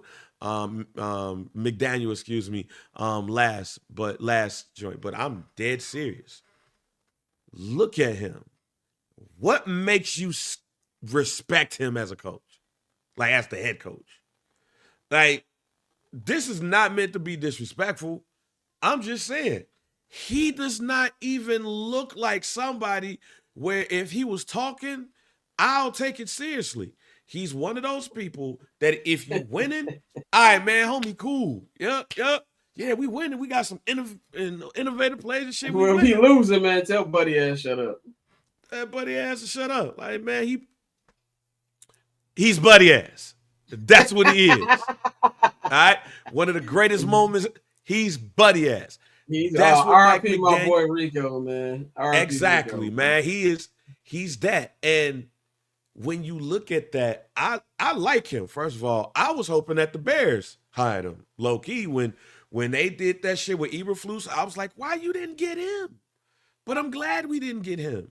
Unless you would have had somebody on the defensive side that was really on it. So the last thing I will say is this. Everybody has been saying, maybe Brian Flores was right. I don't necessarily think Brian Flores was right. What I will say, however, though, is this. This shows you the difference between a coach that's going to hold people accountable and demand something and a coach that's going to come in and be like, hey, man, hey, got some plays. Wrote them up. Let's try them out. I don't feel that, and I have not felt that from Mike McDaniel. What I saw was a coach that was good offensively, but had people around. Now those people are gone. Now you got Tyreek Hill, who's basically doing what he wants to do. You got Tua, who's trying to be the leader. You can tell he's trying to be the leader, but he don't know how to do it. And outside of those two, who on the team that you respect enough to listen to? Somebody tell me who that is, because they ain't got nobody. And even when it comes to Tua, I think players respect quarterbacks by how well they can play. Or unless you're the backup who's just a vet and he knows everything. I don't think people in that locker room look at Mike McDaniel like, oh, not Mike McDaniel, but Tua like, yeah, man, we get behind Tua. Dante, what's your take on the Dolphins? They scared he gonna get hurt. Yeah, I mean, I think with Tua, it's the offense has helped him out a lot because a lot of people will point to his completion percentage and things like that. And I hold on, put that comment back up. No, that's perfect. Because Bang, to your point, it's like and we saw this with Eberflus as well. When you try to be too cool, like somebody posted a clip today of Eberflus with Nate Davis, who literally got ran off by Mike Vrabel because he called him lazy. And he's sitting there putting his arm around him, dapping him up, hugging him and stuff like that. And it's like when you try to be too cool, sometimes that's when people are not going to respect you as a head coach. That's when Nate Davis was still in checks. Right.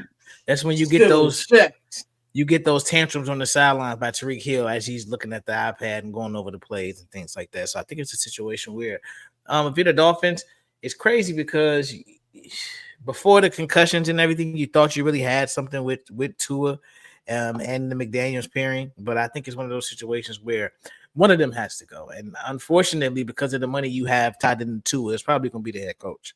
So, and as far as Tyreek Hill, I think this is one of those situations where because it is such a no-brainer, the fact that it's not happening makes me question, are they concerned about the off-field stuff? Like the reports came out about him, him and his ex-wife. This has been consistent throughout his career. He got in trouble when he was in Kansas City. So it's one of those situations where the more it lingers and the move isn't made. I know Stephen Ross can say all day, oh, well, I still want him here. But the Dolphins not going anywhere. If he had the opportunity to get off some of that money and, get some draft capital, he would do it.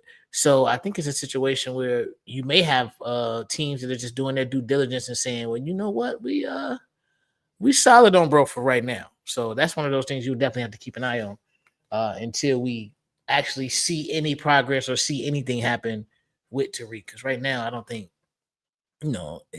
there's no reason to not make there's no reason to not make that move as opposed to that. Yeah, I forgot about his off. And think, G, they just got jammed up for wearing the Rice t-shirt. So you can't have one wide receiver who's out here running people over, and then you bring back the domestic abuser. Like you just look crazy. Who got in trouble while he was on that team that he might go to. I don't think the Kansas City Chiefs care at all. if there's a chance to get him back, Pat gonna be like, look, dog, I'll bring him to Bible study. Bring him back on this team. Like that. I don't know, man. You saw what he did with his daddy. He ain't messed with his daddy for a little bit after that DUI. So Tyreek get on that field, and then he gets on the commissioner's list. He gonna be pissed. That is a good point. That's gonna be something to follow, man. Next topic. We ain't got to spend too much time on this, but I just feel like we got to talk about it since it's been brought up. Tom Brady, GOAT. He is announcer. He will be at Soldier Field on Sunday. Hopefully, I actually can run into Tom Brady this time because I didn't see him last time when he did the Packers game. And he is the minority owner of the Las Vegas Raiders. Now, there was a lot of hectic stuff this week because you saw him on Monday Night Football in the booth with the headphones on.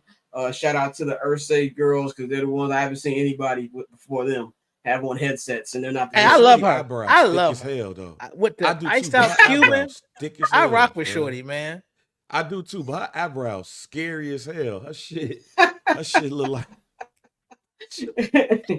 Bro, one of the players said when they be in there working out, she be in there on the treadmill. Like she really locked in, G. Like I rock with eyebrows like this though. Anybody who wear a headset on the sideline, you own the team, you locked in.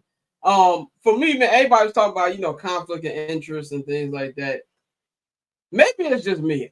I don't care too much, man. I kind of treat this like the Kawhi story, bro. I just don't care. Like, it's not like Tom Brady. I don't believe Tom Brady has the time to sit in these meetings and going over X and O's. And I know what production meetings look like. I don't believe these coaches are dumb enough to go in there and actually say X and O stuff to not just Tom Brady, but just to announcers. And when Ben Johnson said the other day, like, yo, when I'm in these production meetings, I'm doing coach speak. Like, that should be common sense.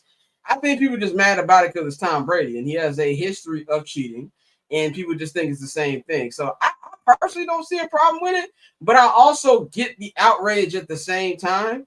But it's kind of whatever to me at this one. Ben, do you feel any kind of way about the Brady thing? I felt the way of people saying, oh, he's going to be in the booth for the Bears-Cowboys game, and who does the Bears play next week? The Las Vegas Raiders. Do y'all think that the Las Vegas Raiders need Tom Brady in the goddamn booth to beat the Chicago Bears now? No. So please don't involve the Chicago Bears in this. They don't need Tom Brady in the booth to win the game. They don't need Tom Brady hits to win the game. All right. So let me just get that out the way. No, I don't have a problem with it because, Ben Johnson is right. They do coach speak. You think any head coach is in these meetings really going over game planning and what they're going to do? No, they need tidbits to talk about what they're going to talk about in the joint. They need that. Ben Johnson said that Caleb Williams, boom, boom, boom, boom, boom, boom, boom, boom, boom, boom, boom, boom. That's what they do. So I'm not worried about that all. I'm not worried about the optics and stuff like that. I think some of it is stupid, like the whole Bears Las Vegas thing. I think it's all too much to do about nothing. No, I agree, Bang. I think it's one of those situations where, because of the history that Tom Brady has, it's easy to say when you see him in a situation like that and he is, in there with the headset on, like, oh, but what is he doing? But I mean, I don't think a coach would be dumb enough to sit there and say, well, yes, we like to run, sweeps to the right on third down in this part of the game. Like, they're not going to do that. Like, that would be idiotic. So it's nothing to worry about. I do think, it's just more so when you have someone who is not liked, and the way Tom Brady is, for as great as he is, you have a lot of people who do not like Tom Brady. They do not like what transpired with the Patriots. So they're going to, every time they see him, they're going to sit there and say, okay, you see he up to it again. He up to his old tricks. So I say at the end of the day, it's not something that really would really concern me. Also, the Raiders are not that good, so I think this is a team you could probably give them the plays, and they still gonna find a way to lose. But yeah, right now I think it's just a non-story. Yeah, I agree. And also, do you think that Tom Brady is the greatest of all time? I don't think Tom Brady needs production meetings to tell you about how to break down the defense of opposing team. I think that psycho watches enough film on his own to be able to tell you how to break down the vaunted Chicago Bears defense. So yeah, Tom Brady was watching film while his wife was getting bust down by the karate instructor. Look, man. Hey, bro, look, if you want to know how psycho Tom Brady is, like this, so this Tom Brady bought a soccer team, bro. He has a web series on Amazon. I think it's called Welcome to Birmingham or something. He bought the Birmingham soccer team, and he went in there and fired legendary striker who used to play for Dante's bum ass Manchester United. Fired Wayne Rooney. He told Wayne Rooney to his face. He fired Wayne Rooney. He told Wayne Rooney that he told Wayne Rooney his work ethic wasn't strong enough. To his face. He sat in Wayne Rooney's coaching sessions when he was looking at film, and then got in the car and said, I have questions about our coach's work ethic, and fired him the next day. You talking about all time? You talking about all time great Wayne Rooney? Yes. I know that Wayne Rooney. Yeah, Wayne Rooney, or as Cristiano Ronaldo called him, Shrek. Yes, Wayne Rooney he fought Tom Brady, went to that office and fired Wayne Rooney. Disrespectful. If you want to know how psycho Tom Brady is, American football, he went there and fired Wayne Rooney and told him, I don't like your work ethic. So that's the kind of psycho that we're dealing with Tom Brady. Okay. That's the kind of guy we're dealing with. So yeah, I don't think he needs all that stuff. But since we're on the time crunch, we're gonna just go right into our week 3 previews and picks. This week, so we're gonna start off with the Fox game of the week. The beloved play the Cowboys and the Bears at the Lakefront. I will be there. Dante, I know you gave your pick on the show, so I'm gonna go straight to bang. If you want to know me and Dante's picks, subscribe to the Patreon. Yes. So wait, you want me to repeat it, or we gonna keep it? No. We gonna keep. That's why I said we're gonna go to bang. Oh, yeah. I struggle with this one, but I am going to pick the Bears 35-33 over the Dallas Cowboys. The only reason why I'm going to do this is because the Bears are at home. Interesting. That's the only reason I'm going to do this, because the Bears are at home. They haven't won a home game since October 6, 2024. I know. Believe me, buddy, I know. Believe me, buddy, I know. But that's the only reason why I'm going to pick them. I have no reason to pick them other than that. Like, the weather's not supposed to be the best Sunday. I saw too. Let me check my Palm Pilot. Oh, it's supposed to rain on Sunday. But it's going to be a high of 77, though. It's going to be a high of 77. But I'm now, whether this is the rain. You said it's supposed to do what? It's supposed to rain, but I don't know if it's Dakota Rain. It's just, y'all just get ready. That's a good one. That's a good one. Slam them overs. That's a good one. Oh yeah, but I'm picking the over. I'm definitely picking the over on this game. Was over 50 points. Yeah, I'm definitely picking the over. Bears 35-33. Caleb Williams, this will be his best game as a pro. And I do think the running game is going to look. I think I saw a stat that I don't know how true or not. I ain't been looking at the stats like that because this team has been terrible. But I thought I saw a stat that said that the Bears their run block rate was one of the best in the NFL, but their run off, but the runners ain't been shit. I think this is going to be a good game when it comes to the running game, and it's going to help out Caleb Williams and the passing game. I also believe that Colston Loveland or Luther Burden will get their first touchdown of their careers. That I do agree. Now, for the running game to be good, I think that you better hope that DeAndre Swift plays. If not, get ready to speak Cal Malunga because he's listed questionable in today's injury report. Anyway, you didn't hear what Ben said about Roshan? No, He asked him about Roshan's role. He said, yeah, he does good at special teams. So That's project. that's what I said. And I saw that 20. That's what I said in the chat. I said he's on special teams. He's not doing shit. He's on special teams. Yeah, Ben basically I said, wasn't tripping. back to the ghetto you go. He's like, no, I'm straight. I'm straight I on knew I that. wasn't tripping. Going to that team up north. They are 2-0 right now, and they're trying to go 3-0. Actually, no, 3-0. I'm tripping. No, they're 2-0. 2-0. My bad. I'm tripping because they beat the Lions and they beat the Commanders. They're 2-0. They're going against the Cleveland Browns in Cleveland. Cleveland, man. Look, if you want to look, the only guys who might have a worse history than this when it comes to quarterbacks is the Cleveland Browns, and even that is still a discussion. But I think I would take Jay Cutler almost over every quarterback they've ever had. Not saying much at all, but this Browns team is bad, bro. It's bad. If you got 4 quarterbacks, you got none. I think the Packers going to get an easy dub. Green Bay moves to 3-0, unfortunately. Dante, who you got in this? Green Bay by at least 2 touchdowns. Green Bay in the blowout. Dylan Gabriel will be the starter next week. Okay. All right. This next game, man, Bengals and Vikings, the backup bowl. Jake Browning versus Mr. Carson Wentz. J.J. McCarthy's going to be out, what they said, the next 4 to 6 weeks, I think, which was not good for him. I watched that game on Sunday on the way back from Detroit, and I was just so mad the Bears let him off the hook. He's a bum. I'm sorry. Jake Browning, he looked real good in the second half of their game last week against the Jaguars. He held it down. They won. He's actually a really good backup quarterback. This game is in Minnesota, though. I'm going with the Vikings because that defense is great. I think they're going to make things difficult for Browning, and I think Wentz can make just enough plays. I like Kevin O'Connell so much that you could throw me on the center, and I think I can at least hand the ball off 1 or 2 times really good. I think Carson Wentz is going to be good. Now, the bad thing for them is Aaron Jones is also out as well, so that's going to affect their run game a little bit. I think this will be a close game, but I'm going to go. Jordan Mason rushing for 100. That's right. They do got Jordan Mason. I almost forgot about that. I'm going with the Vikings. In this one. Yeah, Minnesota as well. I don't like the backup QB bowl, but I mean, I also think Carson Wentz has an opportunity to really establish himself as a veteran backup, a solid option, and probably get a couple more checks. So I'm gonna go Vikings.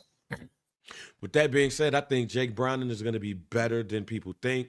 He's one of those backup quarterbacks who's the perfect backup quarterback for the team that he's on, because he could come in seamlessly because he has some of the same traits. Not as good, but he has some of the same traits as the quarterback that's there.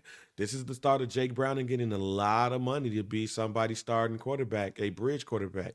Shouts out to Mike Glennon. I have the Cincinnati Bengals in a close one. Got the NFC South matchup going on here. You've got the Atlanta Falcons, who got a good win on Sunday Night Football against the Vikings.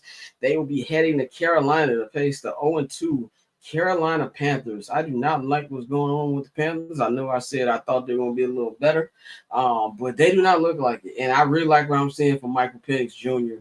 Of course, yeah, he had a so-so game last week, but that's what's going to happen when you go against this Brian Flores defense. So I'm not going to put that against him when he was throwing dots against Tampa the week before.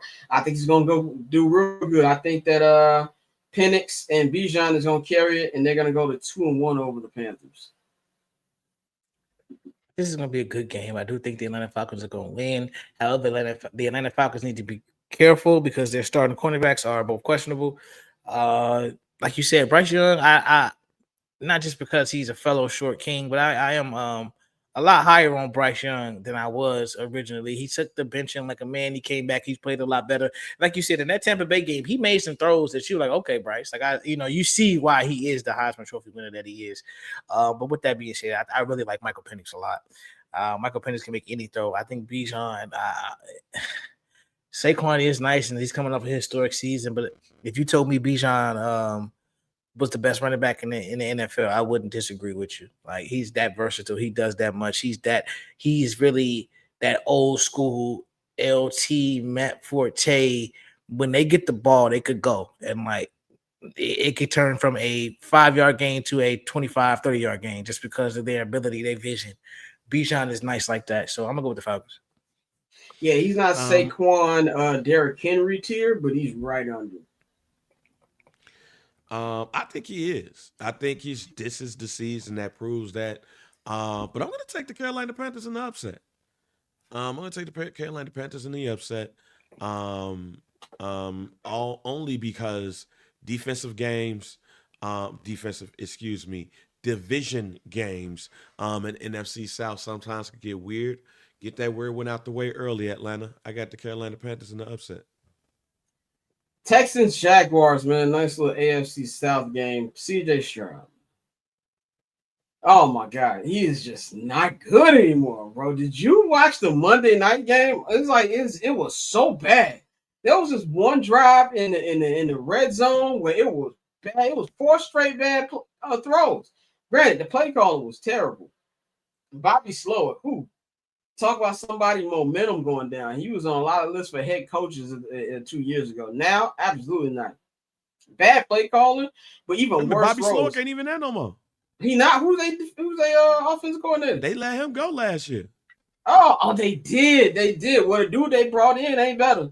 And my man CJ, he threw 4 straight ducks that if Caleb threw, we would have content for a month and a half.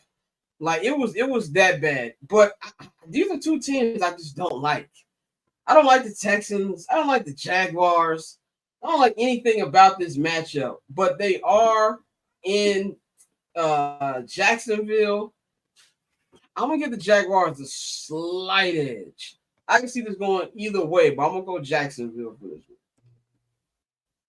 one. Yeah, Stroud, trading Laramie Tunsil, one of his top targets out. But even with that being said, he has struggled. New offense, so I'm gonna give him a little bit of bail. I think they score their first touchdown, and I think the Houston Texans beat the Jacksonville Jaguars. The Jaguars, bro, I think we're starting to see with Travis Hunter. Don't get me wrong, Travis was a great college player. I'm not saying he's not going to be a great pro, but a lot of people who expected him to be wide receiver different thing, man. Yeah, a lot of people that expect him to be wide receiver 1 and cornerback 1. That's not going to be the reality. So he may have been picked a little higher than he should have been because of his college persona, his college resume. But I think he's still going to be a good player. But with that being said, I don't think the Jaguars have enough. And I'm going to go with the Texans to, like I said, finally get on the board. I'm gonna go with Trick Off Trev and the Jaguars. Mainly because the aura around CJ Stroud ain't there no more. I also think that both teams. Well, I think the Texans made a dumbass move, or Nick Chubb made a dumbass move when he ran and scored that touchdown. He should have went ahead and slid, and stuff too. So that team's not even playing smart. If that team would have played a little smarter, they would have actually won that game last week. But CJ Stroud, also, and I'll continue to say this to Chris Canty and some of those others who was talking about the Bears passing on Caleb. The Bears passed on CJ Stroud to get Caleb Williams. Look, CJ Stroud is the biggest reason why you don't crown somebody after their first season. Because when the NFL get tape on you and you ain't got the coaches that'll help you out, this is what you get. The aura around CJ Stroud is no longer there. And that's one of the main reasons why I say what I say, just let Caleb grow. Don't anoint. Even look at a person we'll talk about a little bit later down the line, missing the game on this weekend. So I just don't think that the aura around CJ Stroud is that no more. As Shane said, he shouldn't have trapped the little bro Caleb because he ain't been the same literally since that game. Yeah, that was like a watershed moment, right? It's like all his powers got sucked out of him. Pause. I will say this too about the Travis Hunter thing, Dante. You right. The NFL is just so different, bro. The NFL, Travis Hunter was great at what he did. Don't get me wrong. Deserved the Heisman. Super fun to watch in both Jackson State and Colorado. But in the college, you're a big guy because there's not, you playing against dudes who were working at Home Depot in about 4 or 5 months. Everybody in the NFL was that dude where they was at. And it's a much different game. And, I still think Travis can be great on one side of the ball. but it's definitely not going to be what we thought it was, and that's what we're seeing with him, what we're seeing with younger quarterbacks, man. Steelers Patriots. Steelers lost that game last week in a hilarious way. It was Aaron Rodgers. You cannot fool me. You are not back, bro. There were some throws that you made, and he usually don't throw picks, and he threw some picks last week. That dumb play where they didn't recover the ball and Seattle jumped on it. Oh my God. Steelers at Patriots. This is going to be an interesting game to me because the Patriots, man, they're a solid team. I like what Drake May looks like. He's had his ups and downs, obviously. But the Steelers, we saw how good they were against the Jets, but we also saw the things that could derail the Steelers at the same time against the Seahawks. This game was on the road in Foxborough. I'm going to go with the upset. I think Drake May and the boys get it done. Going with the Patriots. I'm gonna go with the Steelers. I agree. The Patriots are playing better in Vrabel. It's unfortunate what happened to Mayo, but Vrabel's in there, putting his culture, putting his stamp on what the Patriots do, and their team will play better. I do like Drake May too, but I'm gonna go with the Steelers on this one. I'm gonna go with the Steelers as well. The run game for the Patriots have not been what I thought it was gonna be. Drake May ain't looking all that good to me this year either. So far, I think it would be a low scoring coach battle. I think it's going to be a battle of wits between Mike Vrabel and Mike Tomlin. But I think battle Tomlin of the has the better mics. players to get it out. Yeah, battle of the mics. Battle of the mics. And Jalen Ramsey is looking good. Now, whether that lasts a whole season, we will find out. This next game, big game, man. Rams at Eagles. This is a game that I feel like the Rams, I think they gave the Eagles their best shot last year in the playoffs. Like Matthew Stafford did great in the snow. They've been playing really solidly good this year. The defense has been really, really good. You know how the offense gets down. Devontae Adams is so happy he's playing with a quarterback again. They look good. The Eagles, I wasn't that impressed by the offense last week. They got it done though. The defense is still good. Y'all know I can't stand the tush push, but it's not going anywhere, so I got to deal with it. They're at home. I'm this upset week for me. I'm going to Rams. I'm going to Rams on this one. I'm going to Rams get an upset victory over the Eagles on Sunday. Now I'm going to Philly. I agree. I know the league put the announcement out to police the tush push a little stricter. So we'll see how that goes. But I'm still going with Philly. This is still a very good football team, and I think they get the job done against the Rams. I got the Rams in this game too. I think they pull it out.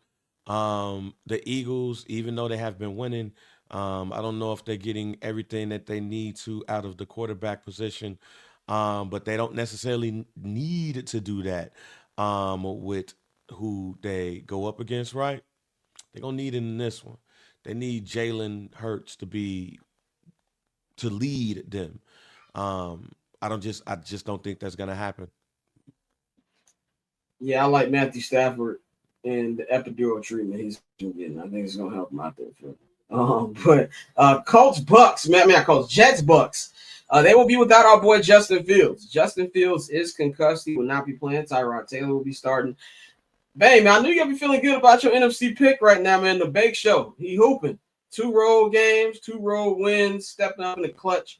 Both games to get those wins. This is their home opener.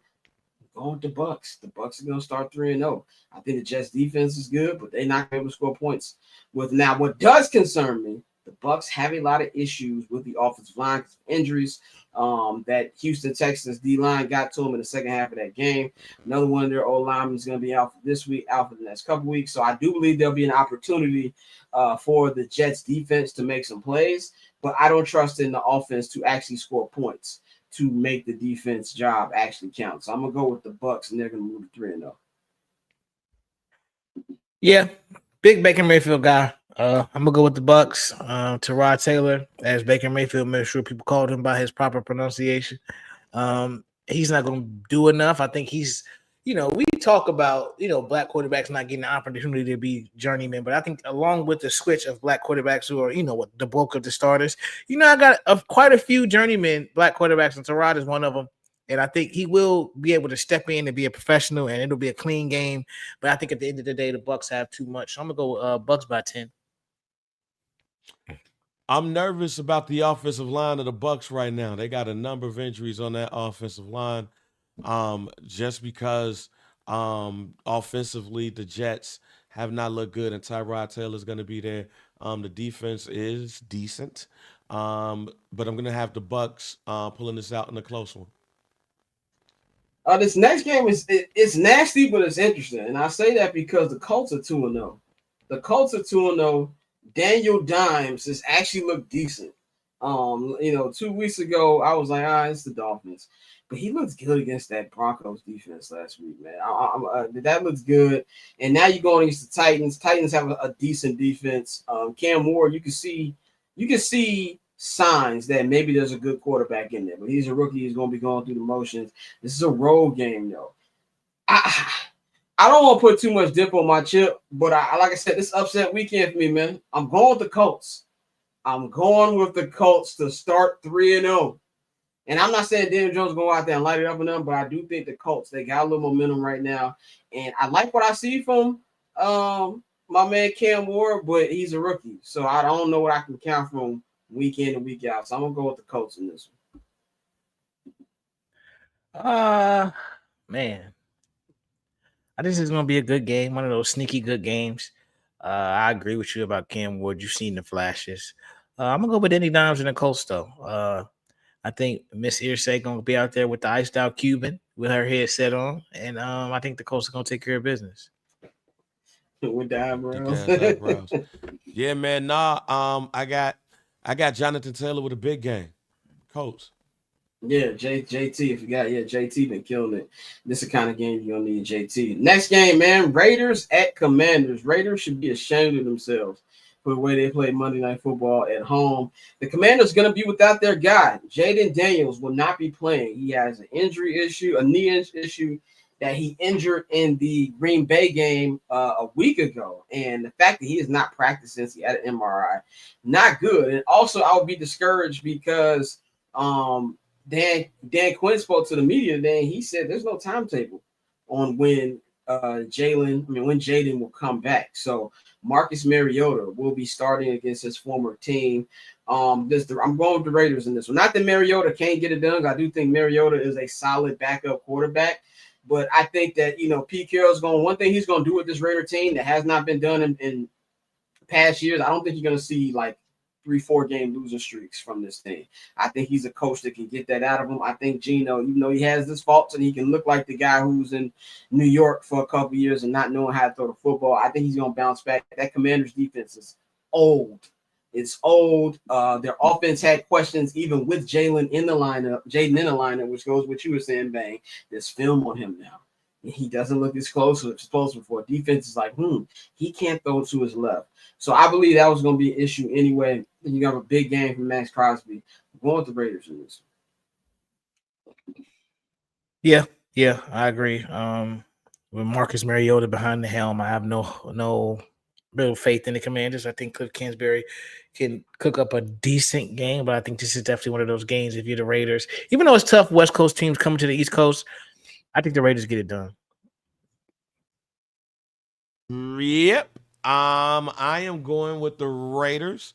I was thinking this could be a Marcus Mariota revenge game, but no.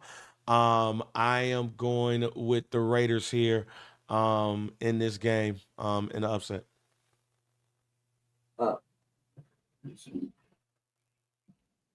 That was my bad. I was pressing the mute button 3 times. Big AFC West matchup. Broncos at the Chargers. Chargers are 2-0. 2-0 right now. Justin Herbert's looked great.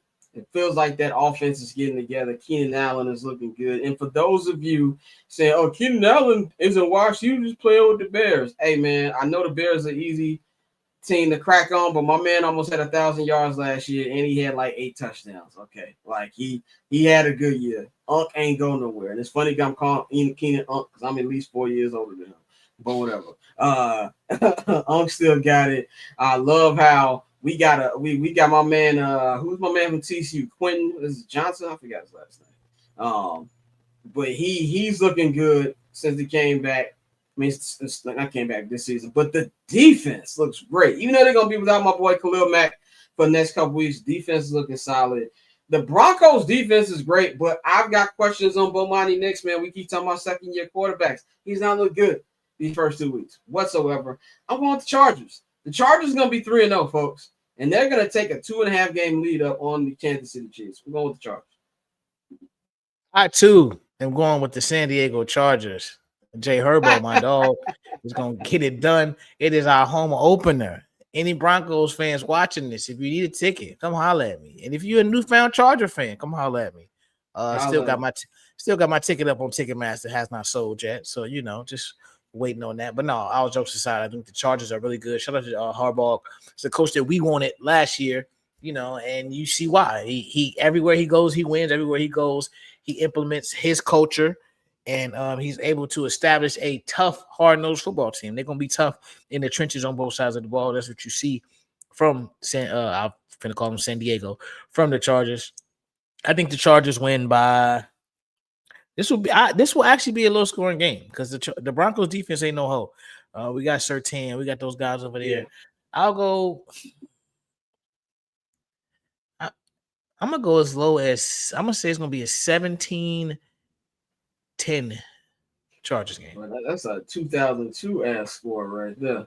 Yeah. Man, how you got this going? Chargers, let's go.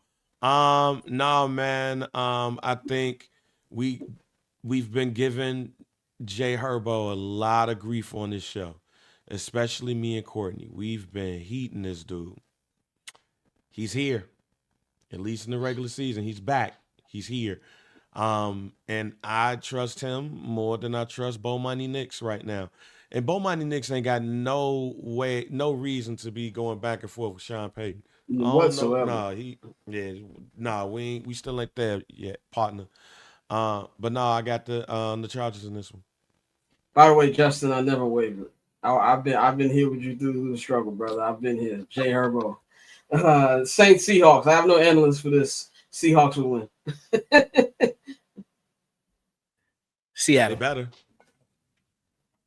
Yeah, Seattle better win. They better. Cardinals, Niners, game 2 of the Mac Jones experience. The Cardinals have actually started off fake decent, but I don't like Kyler Murray. I have no reason for why I don't like Kyler Murray. I just don't like Kyler Murray, and their head coach gives me Kendall Roy vibes. So I'm going with the Niners in this one. And I think if Mac keep hooping, I don't know. I'm not. Obviously, Purdy got paid, but we all know Shanahan always wanted Mac Jones. So this is going to get interesting to me if he keep hooping. But I'm going with the Niners. I mean, this is just further. This furthers my theory that Kyle Shanahan could pick me up off the street and give me 3 weeks, and I'm gonna be able to go out there and complete some passes. The man's offense is just amazing. He is elite, one of the best of the best. I got the Niners in this one. I'm actually gonna go with the Cardinals in this one because for some reason the Cardinals play them very well.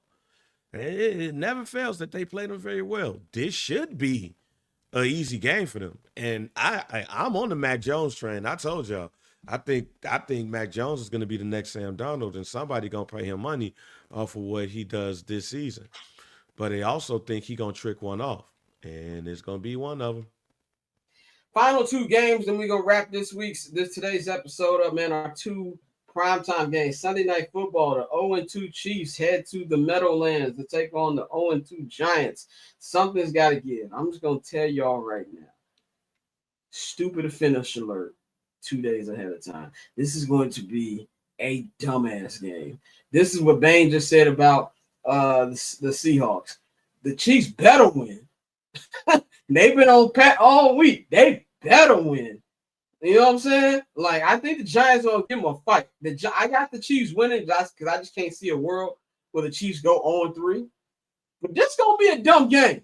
I feel it in my bones. This is going to be a close game that's going to go down in the wire, and something stupid is going to happen. But ultimately, I do think the Chiefs will pull it out. Yeah, I got Chiefs. So it's a get right game for them, a game they need right now. I think they'll take care of business. I got Kansas City by 2 touchdowns. Kansas City gonna whoop their ass. All right, now I'm just the one on the conspiracy train. We'll see. Final game of the week, Monday Night Football. This is going to be a good one, man. We got the Detroit Lions and all their huffing and puffing fans. We'll be heading to Baltimore to take on the Baltimore Ravens on Monday Night Football. I believe the Lions going to be brought right back to earth and realize that every team is not the Chicago Bears. I've got the Ravens winning this game because I'm going to sound like a hater when I say this. Even though they did lose by 30 points, I was not really impressed with the Detroit Lions last week. I know that sounds like a hater comment. That is fine. I think the Ravens are going to win by multiple touchdowns. I'm going with the Ravens. Yeah, I think Lamar Jackson's definitely on the warpath. He know what he got to get done this year. I'm going to go with the Ravens as well. Ravens. I don't think the Lions are that good. I just think they got revived by going against the Bears. Not because I'm not a Detroit Lions fan. I just think that they still got a lot of work to do. And being that Baltimore lost the way that they lost against the Bills, they got to show how they act against these upper echelon teams. So they're going to beat the shit out the Lions. Yes, sir, man. That is our week 3 preview, man. Shout out to all of y'all watching, man. We appreciate y'all. It was very active in the chat today. Big shout out our brother Jonathan Hood for joining us once again. If you missed the announcement at the beginning, the price of the brick just went up, people. The local hour starting Monday will be behind a paywall. So if you want to hear us talk about all the goings-ons in Chicago sports, you need to subscribe to the Patreon, man. The link is right there in the description box. It is on the screen right now. You can take your phone up to this QR code right here on the screen. Scan it. It will take you to the link. If you subscribe either to the $5 I'm not going to hold you to, or the $10 Barber's Chair All Access tier, which gives you everything, you will get the local hour audio. You will get the local hour video every week, and you can see what we're talking about with that. And of course, the rest of the show will be live like per usual. That one will be around an hour as well. And also, if you subscribe, you get 25% off code for the Barber's Chair Network merchandise shop, man. So you might want to get on that as well, man. So y'all know to follow me at Barber's Chair Scott on all social media platforms. Sunday, we will be having another episode of 79th and Hallis dropping. Hopefully, me and my brother are talking about a win. That's what I am hoping. I will not be in Vegas next week. So after this game, I'm off to Washington game. So check that out. You can follow Bang at JR Bang on all social media platforms. There's a new episode of Some Dude. There's a new episode of First Black Champ Up. You can follow Dante at October Zone Tail on all social media platforms. Follow the Barber's Chair Network at Barber's Chair Co on all social media platforms. And follow our partners, H&B Media at H&B Media TV on Twitter and at HB Media on Instagram, man. Y'all enjoy y'all weekend. I'm going to enjoy it. It's a lot of sports on this weekend, so I'm looking forward to that. We're going to holler at y'all Monday morning for the week 3 recap at 9 a.m. on Midwest time, 10 a.m. on the East Coast, 8 a.m. on the West Coast. We going to holler at y'all, man. We about it.